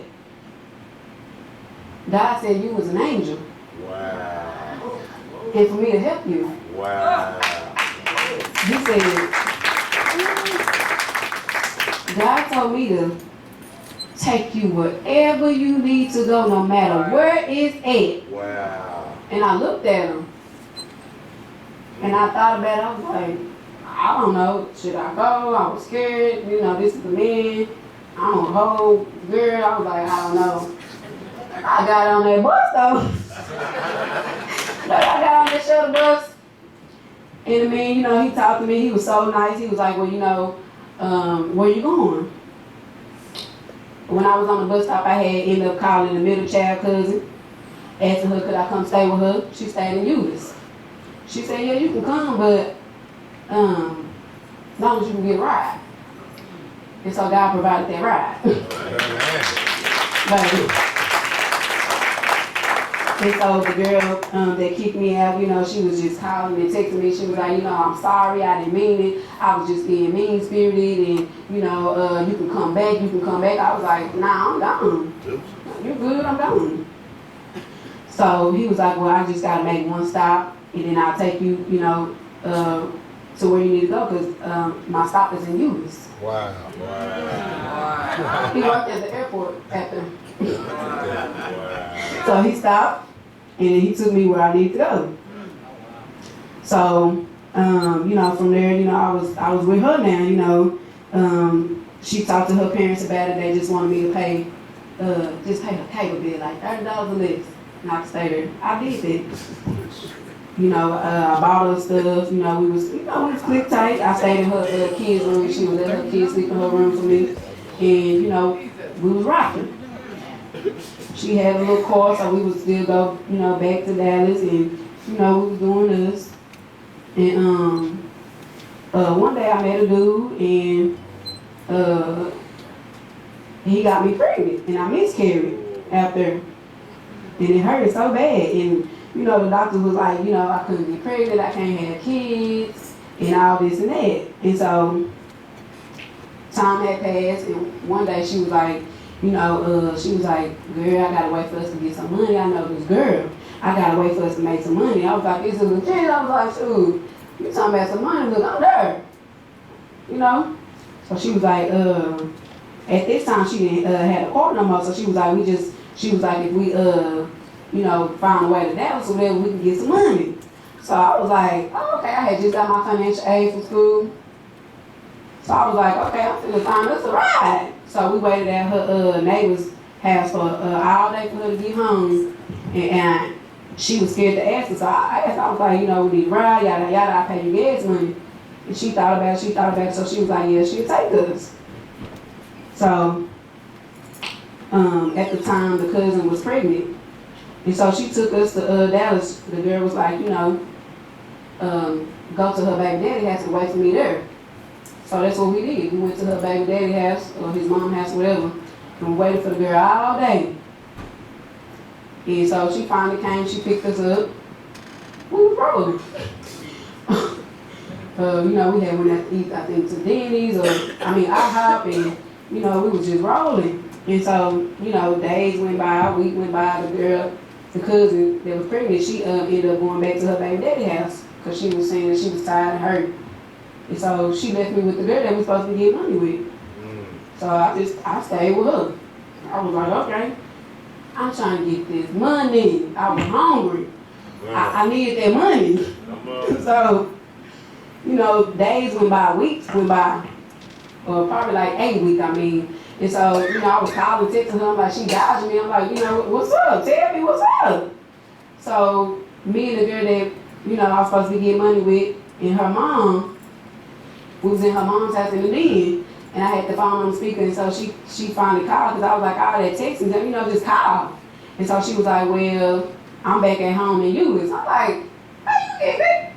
Okay, whatever. She was like, well, you know, girl, my baby dad's back, and we trying to work on us to be a family, so you can't stay here no more. I was like, okay, cool. That's fine. I don't argue with them. If somebody tell me to get out, I get out. And so I was like, okay. So from there, I didn't know what I was going to do. I was like, you know, I don't know these people. I don't even know if they're going to let me stay with them or, you know, anything. What am I going to do? And, you know, things was rocky at the time. You know, money wasn't being made. So, the girl mom, nightfall, she had a dream the next day. She said, well, baby, I had a dream.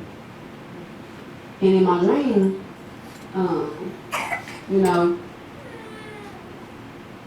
you was homeless and you went back to the streets and it wasn't good for you. It wasn't looking good for you. So, you know, God had convicted her heart. Was like, you know, for her to ask her daughter to let me stay with her because she couldn't have it on her conscience. Wow.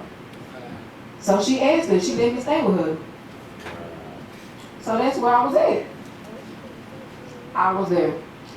And you know, God, He, you know, put in my spirit, He was like, this is where you're gonna be. You're gonna be with them to your casket. This is where you're gonna be. I was like, okay, I'm rocking. I'm like, it is what it is. If you place me here, then that's where you place me. Yeah. And so, you know, me and the girl, you know, we was click tight, we was rocking. You know, we stayed down till we came up. You know, we was in the streets just hustling, making money, you know. And I was with it, because if I didn't have to sell my body and, you know, give up my soul, I was like, okay, I'm with this. You know, I'm around good people. You know, their family took me in, didn't judge me or nothing. Because they was just like me.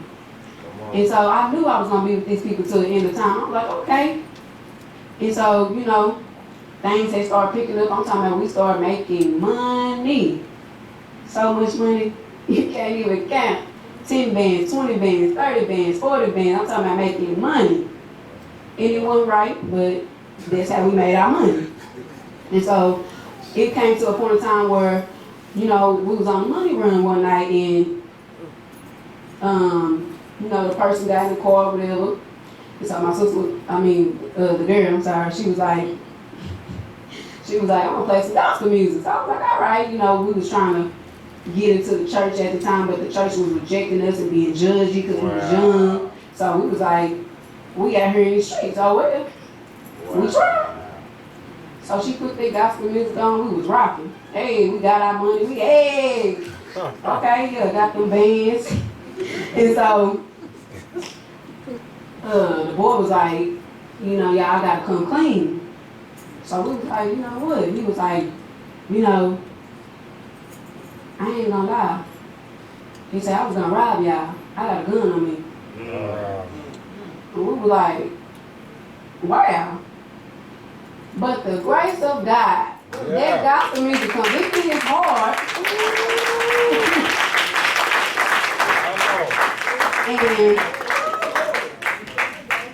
and covered us, you know? It wasn't a day that we weren't covered. Not a day. And so, you know, he was like, he had felt bad or whatever, and we ended up, you know, doing back like 3 runs with him. Getting it. And so, you know, from there, you know, I stayed with the girl for a couple of years. And then, you know, it came to a point in time where it started getting time for me to, you know, branch out from being a woman on my own and get my own. And so, I believe I ended up leaving her house and going to her baby sister's house. And, you know, I stayed there for a while. And, you know, it was okay or whatever, but, yeah, that's another story. And so I ended up going, you know, with her mom in her house. And so the dude that I met in 2006 at Red Daddy's, I ended up reconnecting with him. So, you know, me and him, we was rocking. You know, not knowing that God had separated him from me for a reason. But I went back in my own will and flesh searching for him and found him. So that I was like, okay, you still hard headed. I got some for you. So, you know, we was rocking. The girl mom ended up saying that, you know, her landlord called her and was like, he had a house. Need to remind you, I had looked at this house one time and I wanted it so bad, a brick house, y'all. But I didn't have the money. So it had passed me by. And it ain't that I didn't have the money. I was making so much money, you know, just young and reckless, and I was just at a time in my life, you know, I was 21, I finally was a little stable and around good people. Now, I'm talking about making money. Bought my little first cash car, $10,000, and, you know, it was real nice, and I was on top of the world, baby. I thought I was the one, my little ego, my little attitude on pop, and I'm like, okay, yeah, hey. So, that ego, and, you know, the girl mama will always tell us, you know, save up that money for a rainy day, save up that money for a rainy day. So at the time, it had to pass me by because, you know, I was splurging on money because I thought, like, you know, it ain't, I can make it back because that's how good the money was coming in. So she was like, you know, my landlord called, he was like, go look at this house or whatever if you want it. And I had the money this time, so I was like, okay, hey. I went over there to the house, y'all. Well, it was the same house that I had looked at that I didn't have the money for. And I was like, oh God. Okay, I ended up getting the house, got the deed, I got the house. I was a homeowner, you know, at 21, you know, following in good footsteps, you know, around good people that's helped building me up instead of tearing me down and seeing me at a place instead of, you know, not helping me, but they helping me and took me in. It was like, I'm not, you know, we're not judging you. Okay, so I moved in the house. Well, I didn't move in the house. I started fixing up the house off the street money.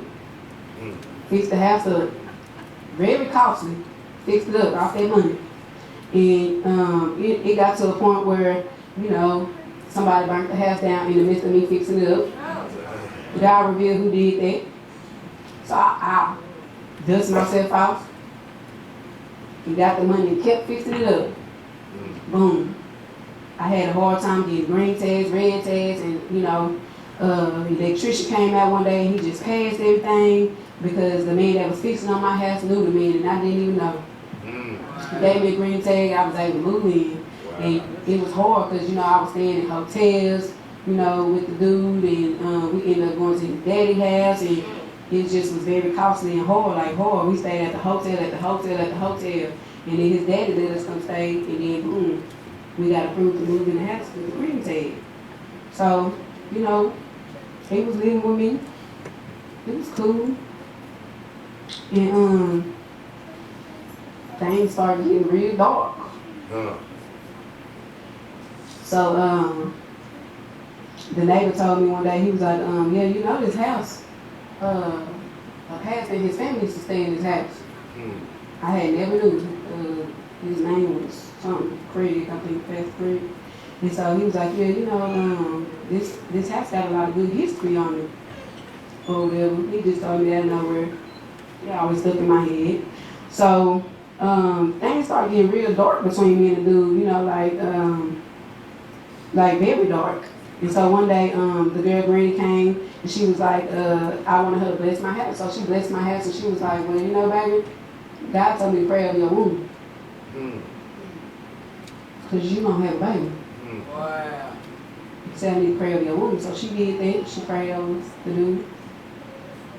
And so the girl mama was like, I think you should go to my sister's house and have Big Granny pray for you.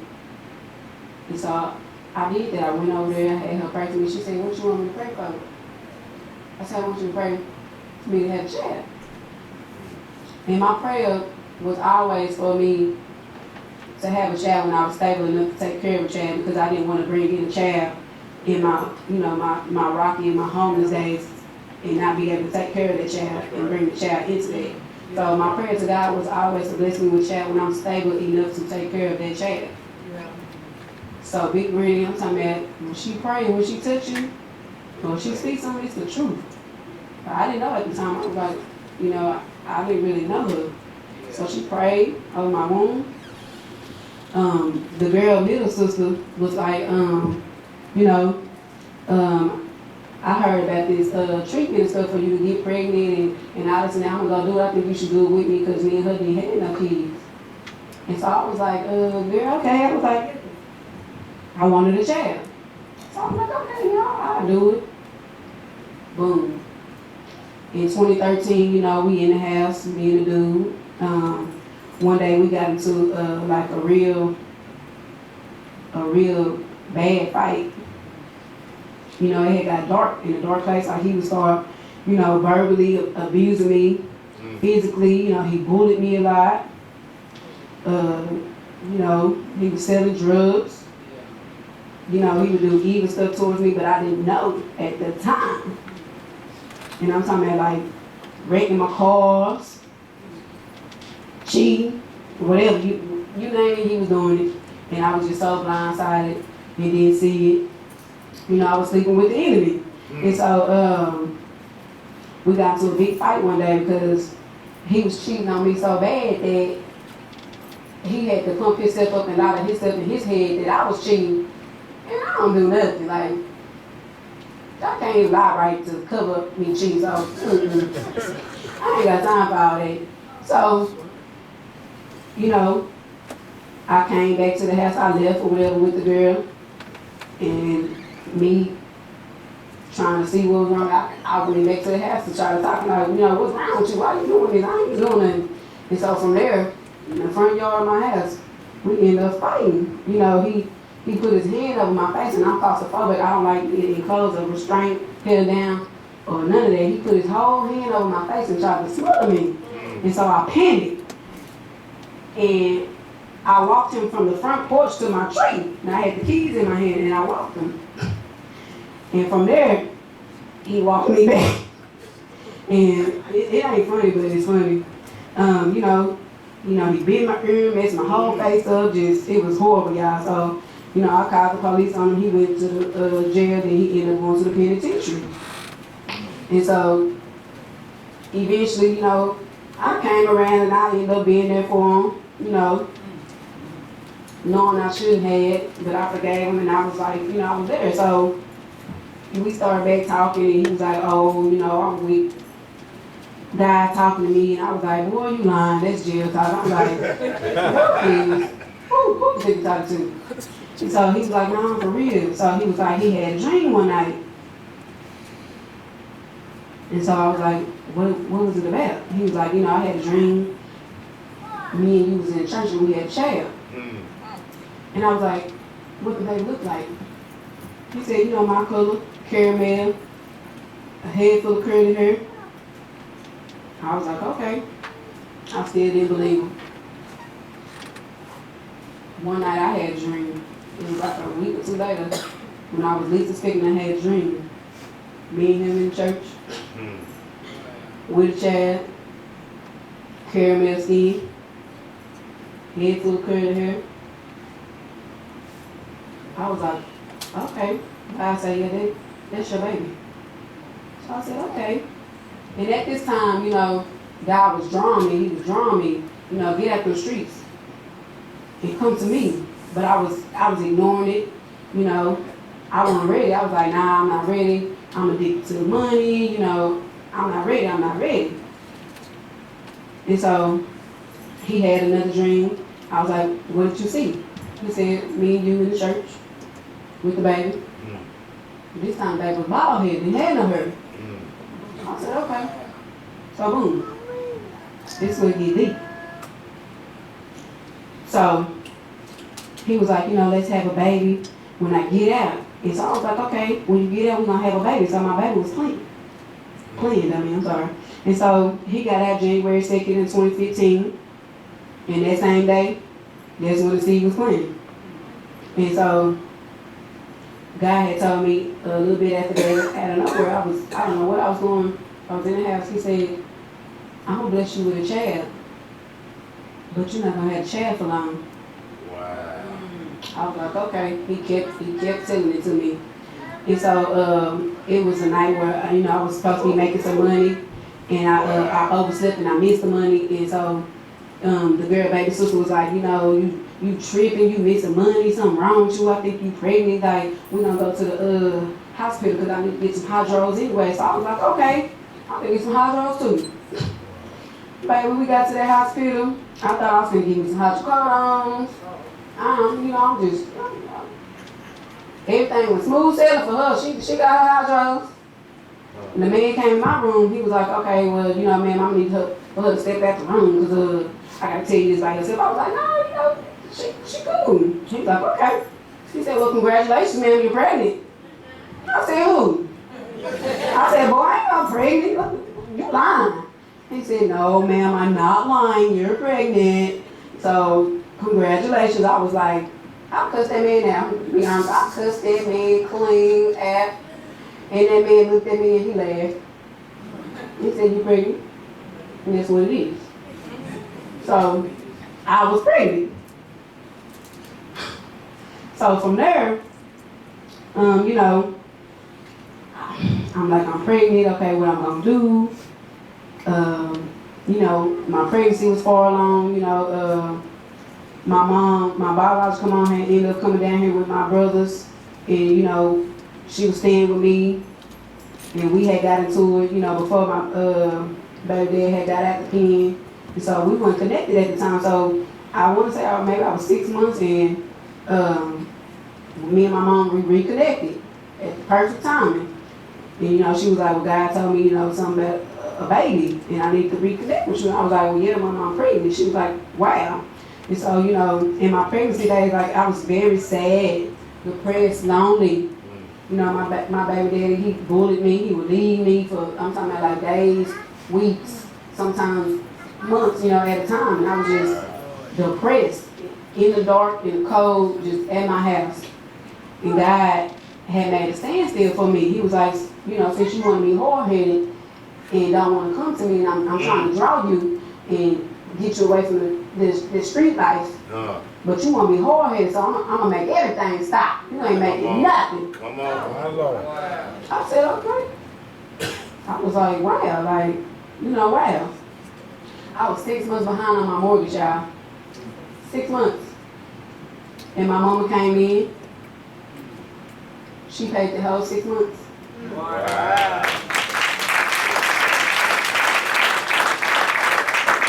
And I'm almost done, y'all. And so, you know, she got my windows fixed, because I needed my windows fixed real bad. And, you know, it came to the point where, you know, I was about due, so I was trying to name my son. And I'm talking about, I was gonna name him Junior after his daddy, and, you know, I got it. So I called him Junior. I'm like, yeah, this Junior. One day, I had went somewhere with the girl to South Dallas. And, you know, she was in the house talking with a little guy friend or whatever, and I was just in the car just sitting. And God started talking to me. He said, I'm gonna name you, baby. I'm gonna name the first name. And his name gonna be Isaiah. You can name the middle name. So I chose Jewels, which means benevolent. And so that's what I named him, Isaiah Jewels. And so God just kept telling me, remember what I said, I'm gonna bless you with a child, but you're not gonna have it for long. And he just kept telling me that. And so from there, you know, so from there, he kept telling me that. I was like, okay, God, I hear you. But I really wanted to hear him. I was, you know, ignoring him. I was in denial. And I wanted a girl so bad. I found out I was having a boy. You know, I had wanted a girl so bad. And so God was like, well, baby, I'm not blessing you with a girl, I'm blessing you with a boy, so be thankful for what I'm giving you. And I'm giving you a boy first so I can break the curse on you and your mom. And he said, if I would have gave you a girl first, the curse was gonna keep on. Wow. Just trust the process. Wow. So I was like, okay, he never said none of this. So I had my son. You know, I was just ecstatic, excited. You know, I was like, oh wow, I got a child now, and you know, I knew nothing about motherhood because I never just really had a full mother figure. Come on. And you know, when I had my baby, I had never told my baby daddy to like my baby last days, but you know, I felt like he took my first mother moment from me because he skinned my baby without my consent, without me knowing. He was supposed to lay him in the bed like I told him to. He skinned my baby, so my baby was attached to his daddy instead of it being for me, because I never got to skin my baby. And my baby, he was a mama's baby, but he was a daddy's baby too, because of that. And so, you know, about 3 to 6 months, my baby, you know, he was hurt. He had a bad umbilical hernia. And so the girl mama would tell me, you know, you need to go ask the pediatrician, like, is everything okay with his hernia? Is something not right? Because he excessively cries. So I asked the pediatrician, I was like, well, can you give me a referral so I can go make sure? I went to the referral, they was like, if the hernia was unclosed, wasn't nothing wrong. They pricked his blood, was like, wasn't nothing wrong. Oh, ain't nothing wrong, ain't nothing wrong, ain't nothing wrong. I was like, okay. Well, they said ain't nothing wrong. And so, you know, it was rocky because my house had burnt down. So me and my baby, we ended up going to stay with a friend. And then from us staying with the friend, we ended up staying with the girl mom. And then my baby had his first birthday party, September 30th, 2016. He was 1. He slept the whole birthday party. And I knew something was wrong with my baby. And so I dropped my baby off to my biological mom one day. She was babysitting him. She was like, well, she called me. She was like, I think you need to come get him. And I was like, why? I was like, I'm trying to make money. She was like, well, his stomach is lumped up, but only on one side, 10 times as larger. So I was like, you sure? She was like, yes.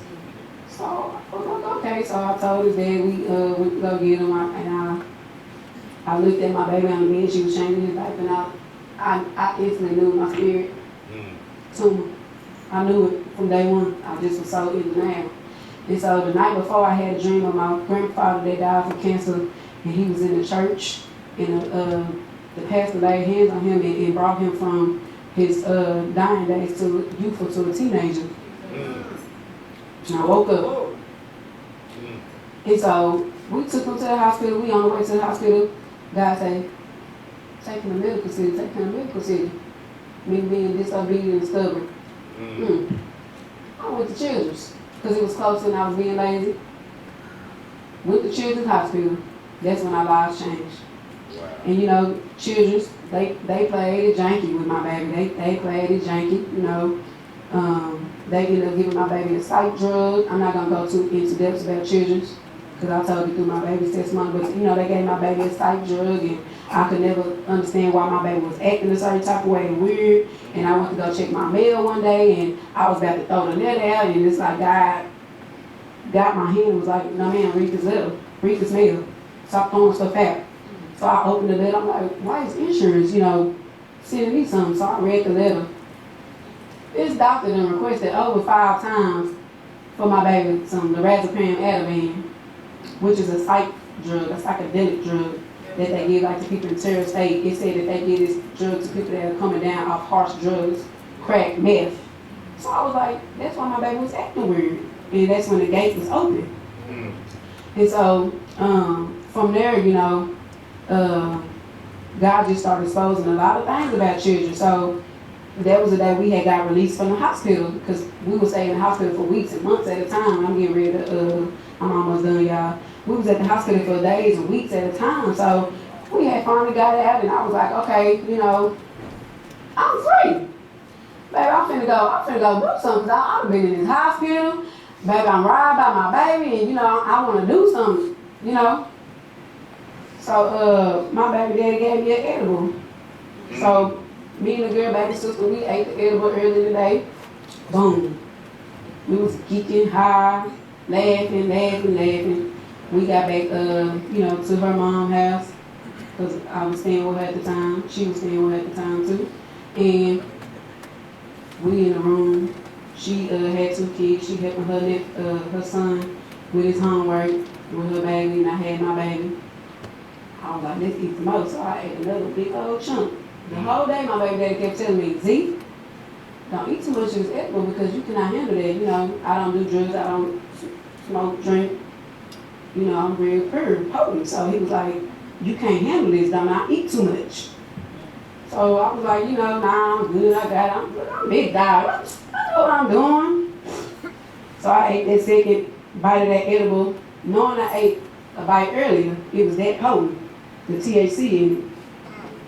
And as soon as I ate it, I knew I had messed up.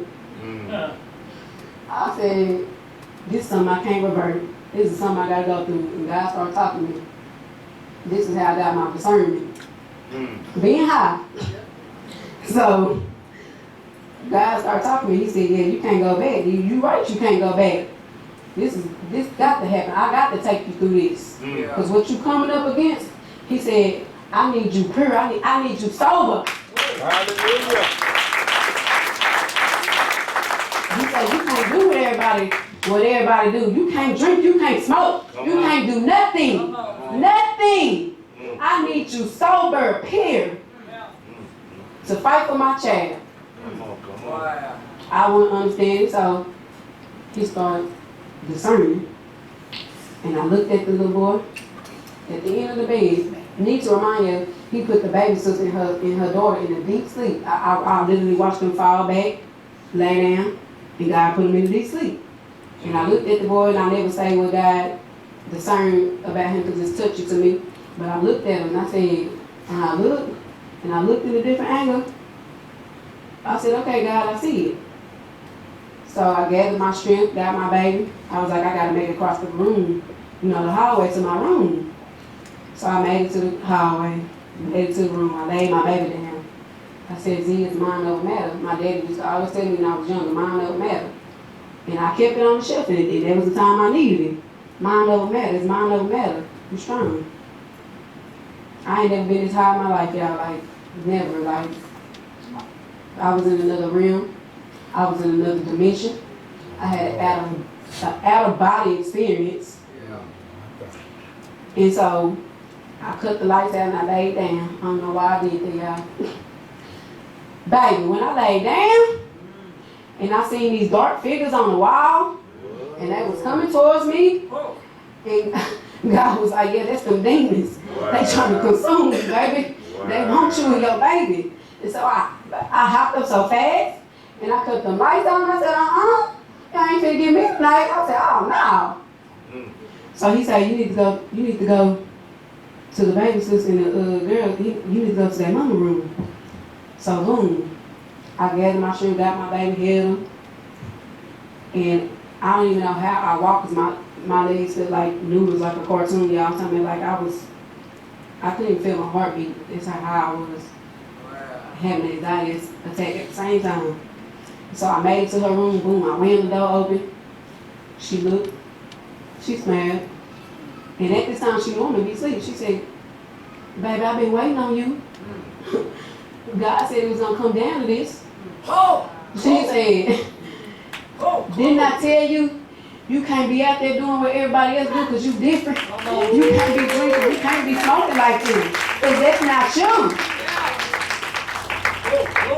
And I was like, yes ma'am, you did tell me that. She said, sit down. She calmed me down. She said, change your baby. Your baby feeds you right now, so you need to calm down. She made me change my baby. She said, rock him. I rocked him, he calmed down. I gave him a hug, he got back hype, got him back. And God started just showing me, you know, scenes. I'm not gonna say all the scenes, but I'm gonna just give a couple, you know. But you know, she was like, well, eat this chocolate roll, maybe to calm your high down. Did that, it boosted the high. So, and you know, I would go to the front door and kept making sure the door was unlocked because I had called my baby daddy, asked him to come get my child. Like, I was high, but I still was still conscious, you know, I was still woke and alert. And I knew I couldn't handle my baby with this high. I said, I can't handle my baby with this high. And God was like, you know, this is the gateway, how people lose their mind and be on drugs and act in the streets and homeless stuff. This is the gateway, how all of them get like this. And I said, okay. He said, yeah, and what they putting in them, that weed, it ain't right. They tweaking it. That's why they like that. I said, okay. And, you know, she was like, well, go take a shower maybe to calm your heart down. And I had my hair so pretty and crimped up, red hair.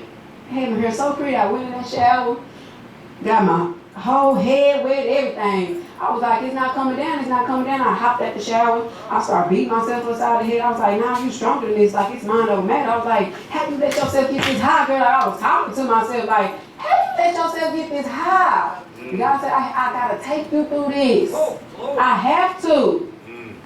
And so, you know, God was talking to me on my right shoulder. On my right shoulder. So I opened the front door. And I looked around, y'all, and I was just twitching and geeking. And the devil started talking to me on my left shoulder. He talked so smooth, you know, like all the men I was going with, so smooth and so like a Mississippi pimp. I'm talking about talk so smooth. He almost stopped me out of my drawers, you know. I'm for real. Like, that's how smooth he was talking, like, very conniving. The gift of gab, like a finesser, they say, yeah, he a finesser. And so he was like, come go outside, girl. Because I wanted to go outside. He was like, girl, don't go outside. God, don't you go at this door, baby.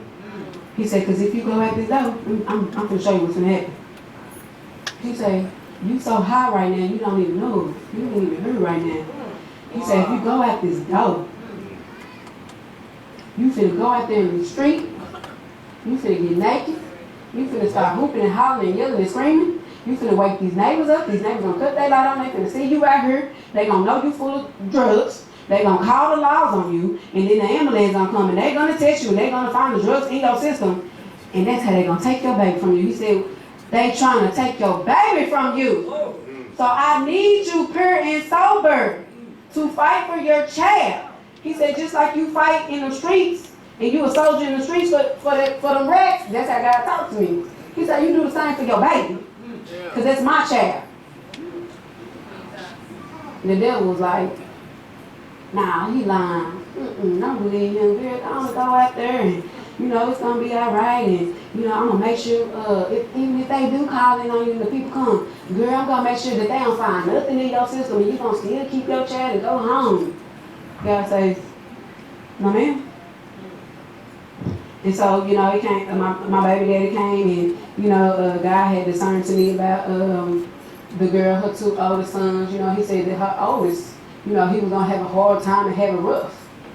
But he going to be a pastor. And her second oldest, you know, was going to move with his dad, and it happened. And that he was, you know, going to be a good scholar. He was going to go to college. Yeah. And he was like, you know, it's gonna hurt her so bad because, you know, she let him go with his daddy and, you know, just to see him, you know, grow up and go to college, like, you know, it's gonna hurt her, but then it's gonna be tears of joy as well. And so, you know, her brother got twin sons, and he, you know, exposed, you know, something about them, and me and my baby dad and my baby went in the room. I'm almost done. We went in the room and, you know, I laid down and I had ended up calling my biological mom because I was like, well, I think I need to call my mama. I think I need to call my mama in the midst of me waiting on my baby dad to come in the room. And, you know, she was like, yeah, go on and call her. And God was just talking to me or whatever. He was like, you know, you're not going to never doubt your mama prayer again. You know? So I called her. I was like, Mama. I was like, I'm too high. You know, I was honest about it. I was like, I'm too high right now. And I can't control it. I was like, I don't like the feeling that's, I got a weird feeling that's over me, like a spirit over me, and I don't like it because I can't control it. And so she started praying for me. And she was like, it's gonna come out 2 ways. And when it come out, let it come. I said, okay. Need to remind y'all, you know, my baby had a spirit on him from Children's Hospital because they opened that gateway for my baby through that psychedelic drug. And so, we was in the room and God had just started exposing how my baby daddy and his people, you know, they want for me and my baby. You know, these people, they never claimed my baby. They never did nothing for my baby. They never came to know nothing through my baby cancer journey. They just act like he wanted their blood. And so he revealed it to me. And then, you know, I vomited up and my baby pooped. It came out 2 ways. And so, the last of it, you know, God was just exposed to me how my baby daddy, you know, was taking advantage of me, and he was well aware of it. He was like, yeah, he knows. And so I was like, wow. And, you know, at the end, he let me feel what death feel like. And so I was like, you know, God, well, it felt good. I was like, I want to be where that feeling is. I was like, oh, yeah. God was like, well, baby, it's not your time. He said, it's not your time. I said, okay, God. He said, but I'm finna get ready to leave you because you finna have to start making this decision on your own.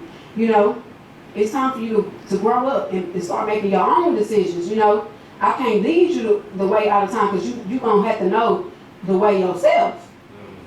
And so I was like, all right, God. And need to remind you, I had thought I passed because I started hearing ambulance passing by, and I was like telling my baby dad, I was like, well, pinch me so I can still know I'm here. And I kept asking God, I was like, well, God, please don't leave me stuck like this, because in my heart I knew that I was supposed to be stuck like that. And God said, well, if you choose the right way, and if you know, do right,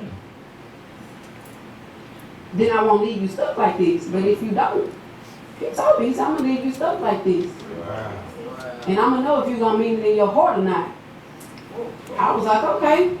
And so I looked up in the ceiling and I seen two big old angels. Had on all white garment, had big old gold trumpets. Wow. And it was 2 big old arrows pointing to the right. And they were saying the chant, they were saying, don't exit to the left, exit to the right. Wow. And so I was like, God, where'd you go? Because I don't know which way to go. He told me already, he told me. And so I was like, man, which way should I go? And which way should I go? And, you know, God had exposed, you know, the doctors at Children's Hospital with devil horns over their head. he showed me my baby new doctors or whatever. And he was like, see what you up against? They trying to take your baby from you, and this is why I need you sober. Because you need to fight for your child, and you need to be there for your child. Yeah. Because he said, it's either my way or no way. He said, you can't be out here trying to get high and trying to fight for your child. It's no way possible. And so, I'm finna go and get to wrapping it up. You know, I chose the right side. I woke up, I was sober. Went to my baby doctor appointment. Me, my mom, and my baby daddy, you know, we ended up arguing with the doctor for an hour because she was like, oh, well, your baby need a blood transfusion, and he gonna drop dead right here, you know, right here and there. And so, she was like, I'm gonna go to the back and I'm gonna get the stuff. She really went in the back and called CPS on me. Wow. She lied, and we knew it. And so a lady came in the room, she gave me this look like, she never said nothing, but she just gave me a look like, you know, I'm gonna leave, baby, because she lying. And so we left. Case worker come calling me, you need to bring him back because she said this and that. I was like, well, she lying or whatever. And I was like, you know, at this point in time, I really don't care. Do what you gotta do. She was like, well, bring him back by 7 or I'm gonna call CPS. I said, well, baby, y'all done already called him, so we done. And so I hung up on him, got in the car. God said, get the back of your baby insurance card. Call the number. When you call this number, ask for Texas Oncology. I asked for Texas Oncology. He said, the third person that come on the list, that's who you go with. So I did that. It was Medical City Dallas. Called Medical City Dallas. I think it was a Saturday, and I wasn't even supposed to be talking to the doctor, but she ended up putting the doctor on the phone, and I ended up talking straight to the doctor, straight to the honcho.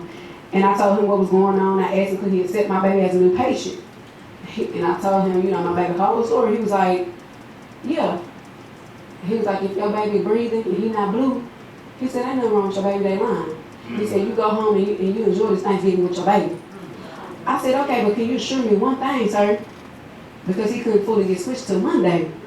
I said, can you assure me that you will cover me and my baby? Because these people don't call CPS on me. He said, yes. I'll do that. And he kept his word. He did. He did.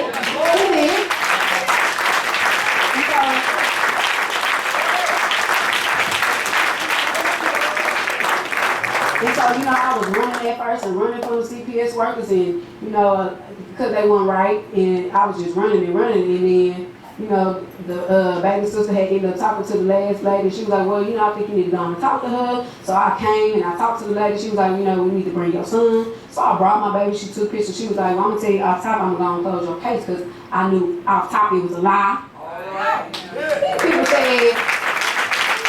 These people lied on me so bad and said that I was late to appointments. I was never late to my baby appointment. Even when I came down for my high, the next day I still was on time. I never was late. They assassinated my character, lied on me so bad, and she said she knew it was a lie.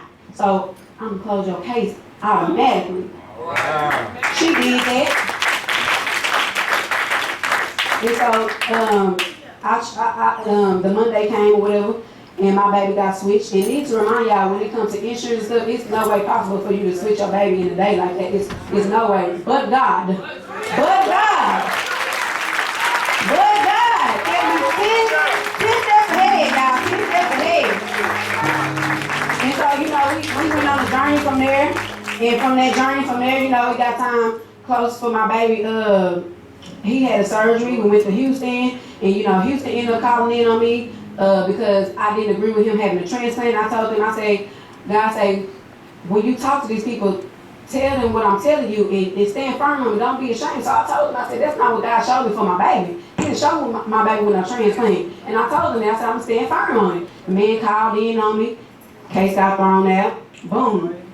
He had a procedure done at Medical City. And it worked. His count was at 40,000 when he had this procedure done. Need to remind y'all they was not supposed to do this procedure. They talked to a doctor out the country for my baby, and he said do it for him. It dropped my baby counts down to 200. 200.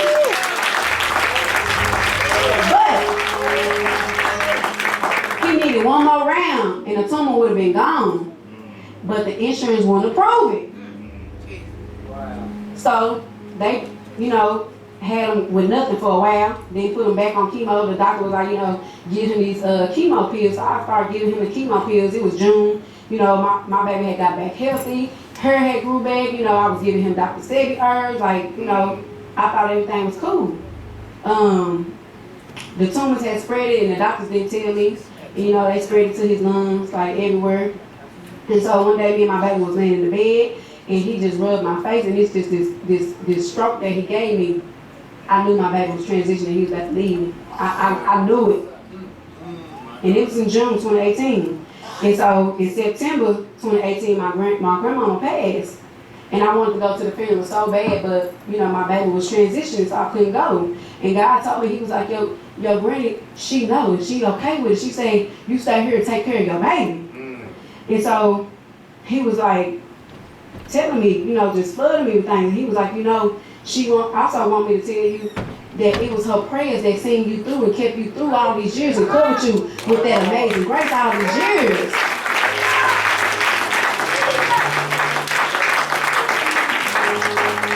And so I had my baby's last birthday party, and you know, the girl mom had told me one day, she was like, I'm literally almost done. She was like, you know, well, God told me to tell you something. So I came over. She was like, you know, God said that you need to find a church for you and your baby because they gonna help you out a lot, you know. And this is in my baby's last days, like 2 months before he passed, actually. And she was like, you know, God said that, you know, you're not gonna be close to a lot of people that you think is for you. You finna find out that they're not for you. And God said that you stay on the right path when your baby leave, because if you don't, you're not going to make it out. It's going to wage death. And that's not what you want.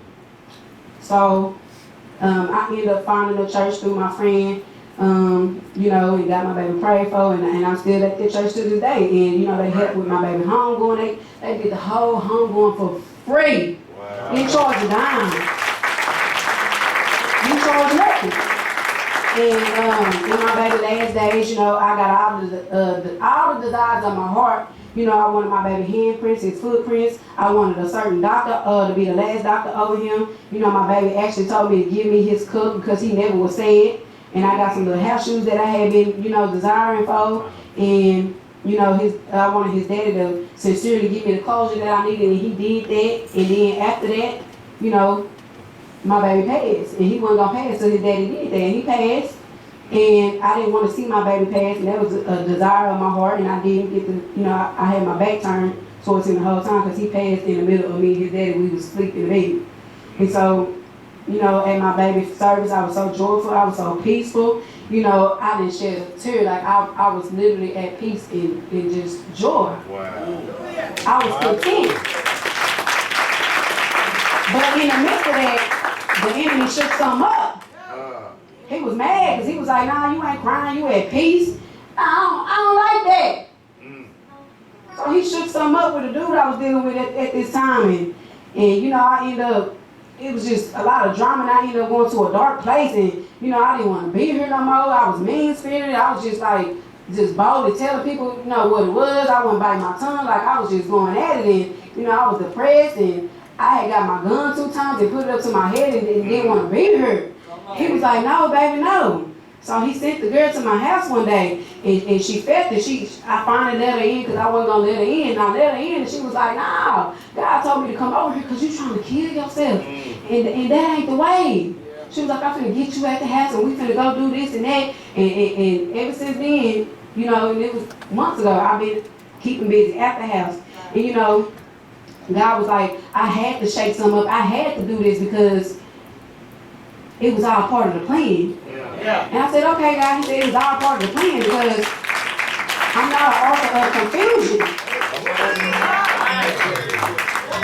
And if I had not moved, you was not gonna move. So I had to shake up this situation with this dude, you know. And so the girl mama would tell me, I'm at the like literally the last part. She was saying, well, I want God. I'm praying to God to see why He put you in our life. And so the other night, God revealed to me why. And He told me. He was like, I went in the dream, in the deep sleep. I went in the dream. And He said, I'm going to take you back. So he said, I blessed you with a boy, you know, to break the curse with you and your mama, to break that generational curse. Because if I would have gave you a girl, the curse was not going to be broke. And so he said, it was your mother's prayer to place you with a mother figure in a real family and somebody that's going to strengthen you up and toughen you up in these streets. So that's how you got placed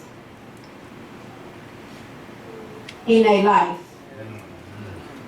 Because of your mother's prayer. Yeah. And so I said, okay, God. And I felt them real strong in my dream. And so he said, when you was younger, that lady, your daddy girlfriend, she spoke that curse on your womb because she was jealous of you. Wow. She was jealous of your mom. Wow. And so she seen the gift in you. You was a seer. You seen the bad in her. Just like you seen the bad in her, she seen the good in you. And she wanted to suck that out of you. But it was me that wouldn't let her touch you. Wow. So she knew she couldn't get to you. So she said, I'm going to go after her womb. And she cursed your womb. She spoke ill on your womb and spoke it in the atmosphere. Wow. So that's how your womb got cursed. And I said, okay, God. And, you know, I'm hearing him in my sleep. And he said, you know, she lied on you about you to your daddy and to others and said you couldn't have no kids and you was stirred up and talked about you so bad and cursed your womb. Wow. But I turned it around for good. He said, the tumor was a part of the plan. And I was like, you know, okay, why, God? He said, when I told you it one time to tell the testimony, that's what I meant. Because the testimony was complete to your baby last breath. To break that yoke and release that curse. He said, well, she thought she cursed you, but I had to show her that I am God, I am bigger. No more cloudy days, no more former, no more bad days. He said, from now on it's all blessings. Because your baby was a sacrifice baby. To get you, to get to me, to get saved, to get to me. Because if you didn't have your baby, you weren't going to make it out. It was going to be death. So it was all a part of my plan. Your son was willing to sacrifice his life for your life, for his siblings' life. Okay, I said, okay, God. He said, the baby that's in your womb right now, I'm predestined. I'm molding, I'm shaping. Because the curse is broken. Because your baby was the sacrifice. And the testimony is complete. That was it.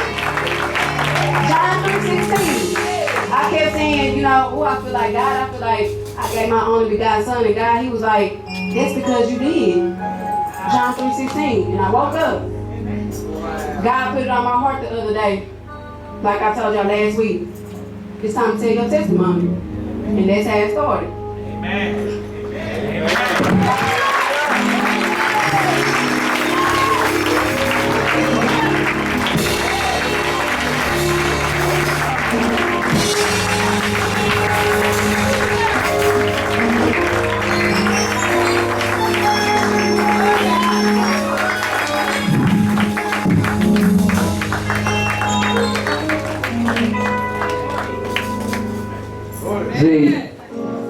Z, I need you to come back up, baby.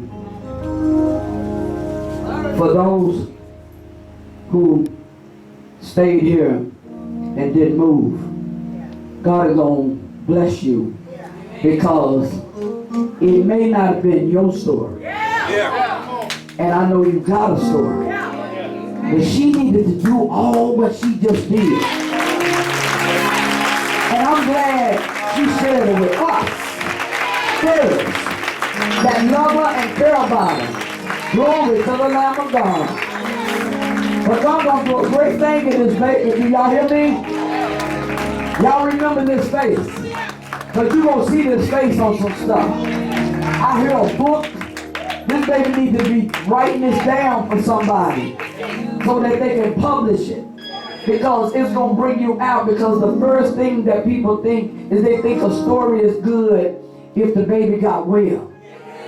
But you got to be listening to what she said. It started with the womb. Look where the tumor was in her baby. Did y'all get it? Glory to the Lamb of God. And so I thank God for this baby. Let me tell you what we've done. I had the 2 books that I read in the depression part. 90 Minutes in Heaven. I want you to finish this bad boy. This one right here, baby, brought me so far. You know how you'll have trickles of depression. But this gonna bring you all the way out. Because when you get through listening to this man's story, maybe this is some kind of story. And then the little boy that went to heaven.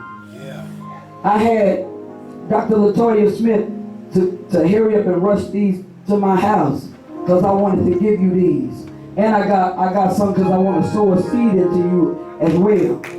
Because we care, baby. We care, baby. And you're a beautiful baby.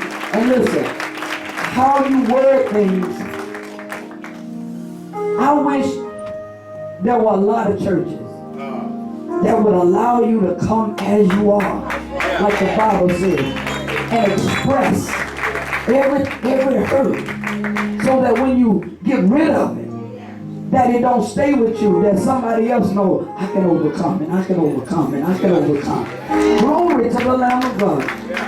But I want you to let me anoint you before you leave. Stand right there, baby. I'm going to sit it down. Glory to the Lamb of God. Oh, glory. Put both hands out.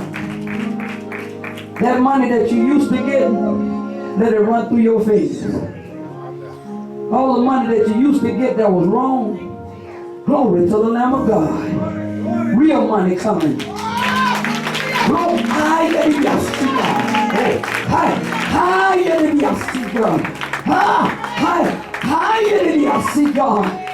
Glory to the God. I left it blank so you can write what you want at the top of that. Glory to the Lamb of God. But God told me to sow a seed in you. God. Glory to the Lamb of God. Glory to the Lamb of God. And I can't mess up your heart. And I'm going to anoint you for this work. In the name of the Father. In the name of the Son. In the name of the Holy Ghost. And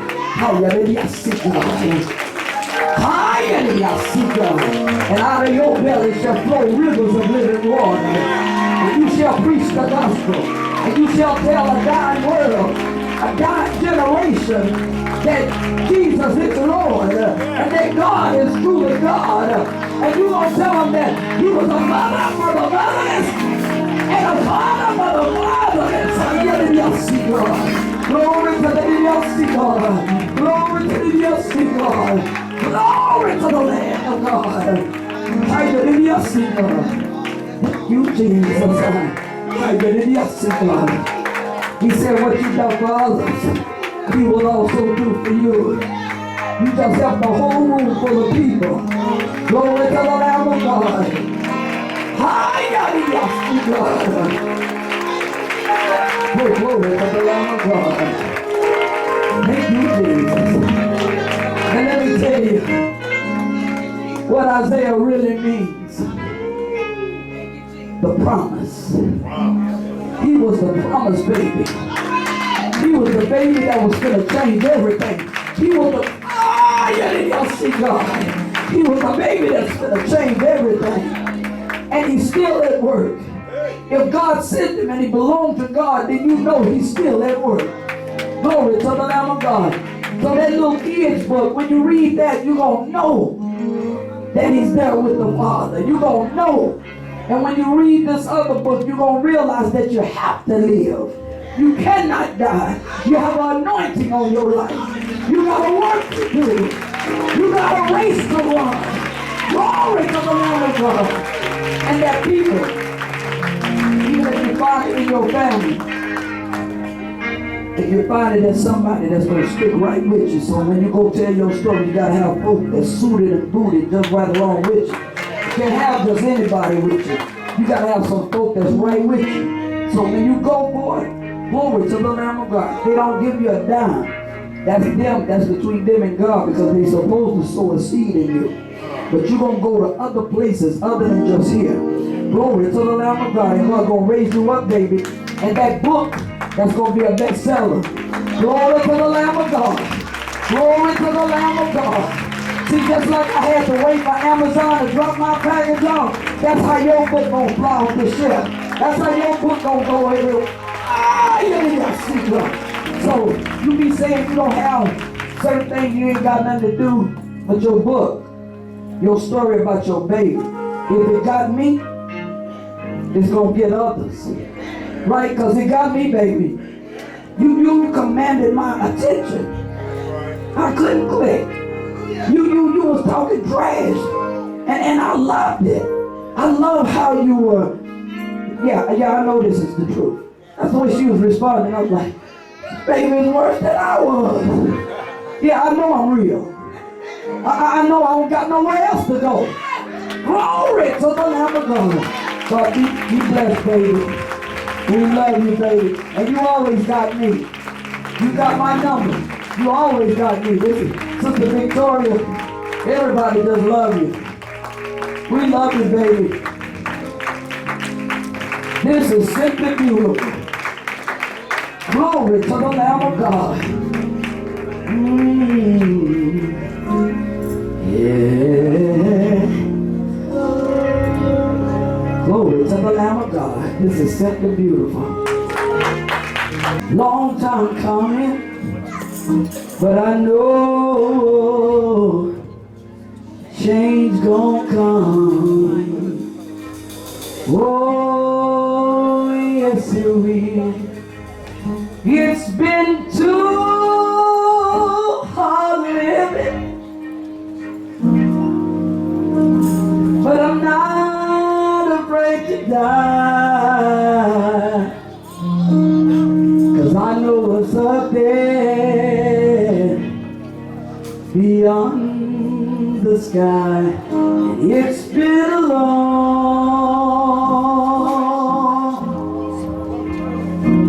long time coming, but I know change gonna come. Oh, yes it will. I was born by a river in a little tent. Come on, Pastor. Oh, just like that river, Hey. I've been running ever since. And it's been a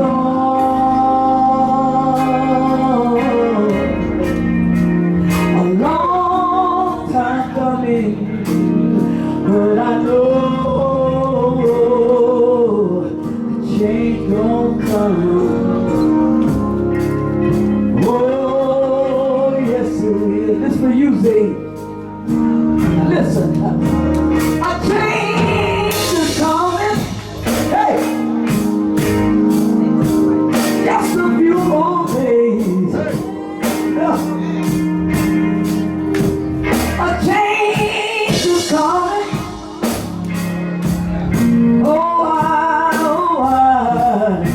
the change is coming. Yeah. 'Cause it's been a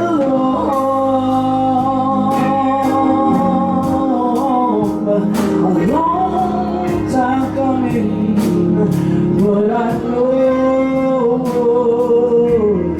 change don't come.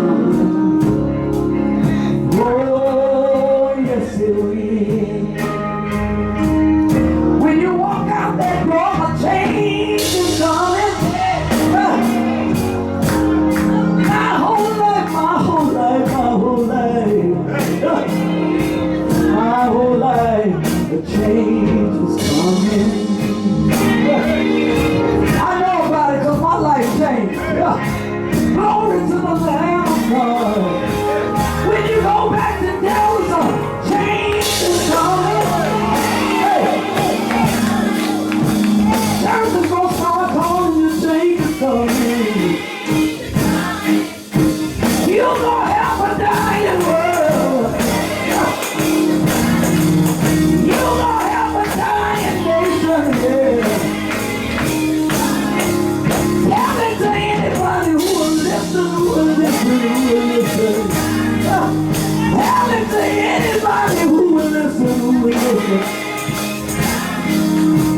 A change is coming.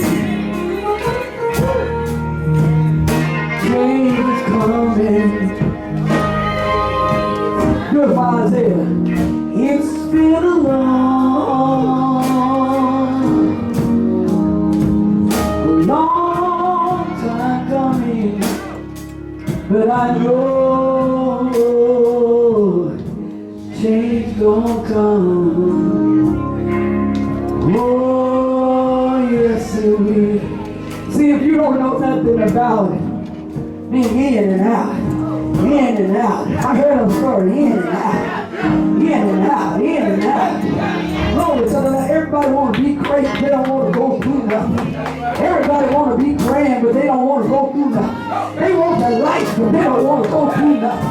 Glory to the Lord. God got it. It's enough phonies out here. You don't need no more phonies. He said he was going to raise up a nation that will obey. There it is right there. Glory to the Lamb of God. There it is right there. Come here, baby. Let me lay hands on y'all.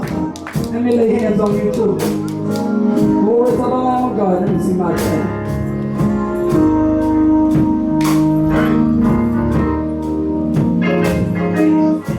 God gonna use you too. Hallelujah. I see God. You can't be around that and don't do something yourself. Hallelujah. I see God. Raise both hands up. Peace, prosperity, and good health.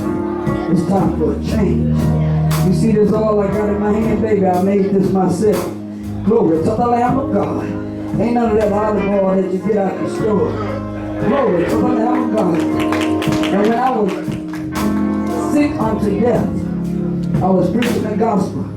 Blood running out of my body like a woman with the issue of blood. 2013, I should be dead right now. But God came in and intervened. And I was in ICU. Glory to the Lamb of God. And they had to run blood in my body and give me a blood transfusion because I had absolutely no blood in my body. But I was preaching the gospel. And they are a witness. Glory to the Lamb of God. God is who he say he is. Glory to the Lamb of God. God gonna move on you too. Glory to the Lamb of God.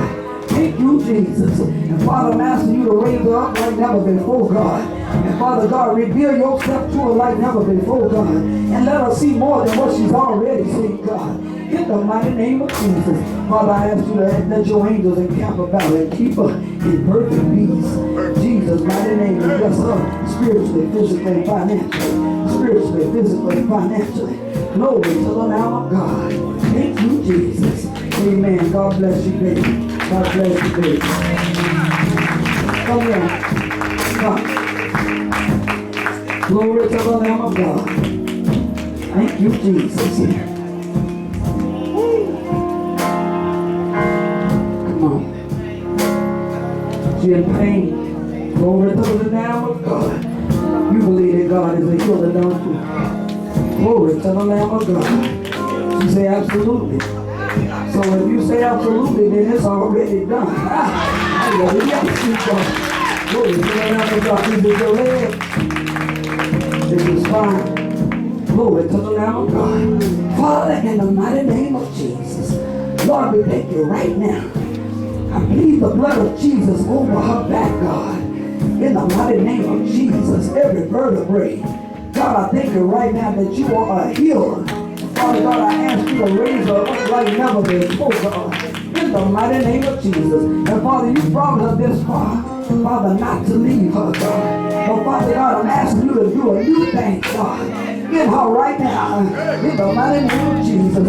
Father, I'm asking you to, oh, glory to the Lamb of God. I'm asking you to move like never before, God. Bless her physically, spiritually, and financially. In the mighty name of Jesus. Let me see the other hand. Spiritually, physically, and financially. Glory to the Lamb of God. Thank you, Jesus. Glory to the Lamb of God. But through your smile, there's some real. Glory to the Lamb of God. Y'all cut me out. Through that smile, there's some real hurt. Glory to the Lamb of God. And I'm asking God to heal your heart right now. Glory to the Lamb of God. Thank you, Jesus. Hallelujah, God. Oh, glory, glory, glory. right here. Glory to the Lamb of God. Don't you take it back out that door. Whatever hurt you, you leave it all right here. Glory to the Lamb of God. Thank you, Jesus. The enemy cannot have you. Cannot mess with your mind and your heart and make you feel some type of way. The devil is a liar. He's a lying wonder. You got a good heart. You mean well toward all men. Glory to the Lamb of God. And God gonna raise you up. And anything that you did or did not do, the Bible says for you to forget it. If God has forgiven it, it's as far from the east is from the west. Glory to the Lamb of God. And Father, we thank you for what you're about to do for your daughter. In the mighty name of Jesus. Glory to the Lamb of God. In Jesus' mighty name we pray. Thank God. Amen. When you get home, I want you to write down 7 things you want God to do for you. I want you to read the 91 Psalms for the next 7 days. But you put the 7 things that you want God to do for you, lay it in your Bible. On the 91 Psalms, leave it open. Don't close it, leave it open. On 91 Psalms. That's a bad Psalm. I got it on my tags on my car. Close it to the Lamb of God. So now you gotta read it. Glory to the Lamb of God. And those 7 things, you're going to watch some things come to pass. So you look for it, okay? God bless you, baby. God bless you, baby. God bless you. Glory to the Lamb of God. Thank you, Jesus. I know God sits out there. Let me see you, baby. Come on. Glory to the Lamb of God. Oh, glory. Raise both hands, baby. Hallelujah. See God. Glory to the Lamb of God. You got a place in God. Glory to the Lamb of God. You got a hallelujah. See God. Glory to the hallelujah. See God. Glory to the hallelujah. See God. Hallelujah. See God. Yeah, you worth it. Hallelujah. See God. Yeah, you worth it. Hallelujah. See God. Yeah, you worth it. Hallelujah. See God. Yeah, you worth it. Hallelujah. See God. Yeah, you worth it. Hallelujah. See God. Glory to the Lamb of God. I heard a man say, he said, Lord, you don't know what I've done. And he said, it don't matter, because he said, the closer he got to God, the more love he felt. It didn't matter what he told God. Glory to the Lamb of God. Hey, hey, hey. Thank you, Jesus. God got a place for you, baby. Glory to the Lamb of God. Glory to the Lamb of God. He sent you here today. You thought you was coming for Zee'S. He's my spirit to help. Yes, God. He's my spirit to help. I'm asking God to heal your heart as well. Glory to the Lamb of God. You got a story too. Thank you, Jesus. Yes, God. Glory. If they only knew. Yes, God. If they only knew. Oh, glory to the Lamb of God. And you're good as anybody. You got to know that. My grandmother used to tell me that. Don't worry about your tears. Glory to God. Million roads. You good as anybody. My grandmother used to tell me that. I didn't think that much of myself. And when Big Mama said, you remember that you good as anybody. I get it. Glory to the Lamb of God. God gonna raise you up. Hallelujah. You let too many distractions come in when God is trying to talk to you. Glory to the Lamb of God. But this is the last day that the enemy gonna be able to just run his mouth and run you crazy. Glory to the Lamb of God. Anything that ain't with you, let it go. If it ain't with you, let it go. If you wasn't born with it, let it go. Glory to the Lamb of God. Glory to the Lamb of God. Thank you, Jesus. Peace, prosperity, good health. Physically, financially. I'm asking God to put money in those hands. Physically,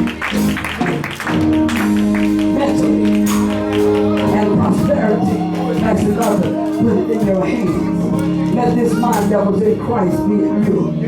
Glory to the Lamb of God. Thank you, Jesus. And when you have it hard sometimes, it ain't just natural. He said, he chasing those he loves. I get yes, God.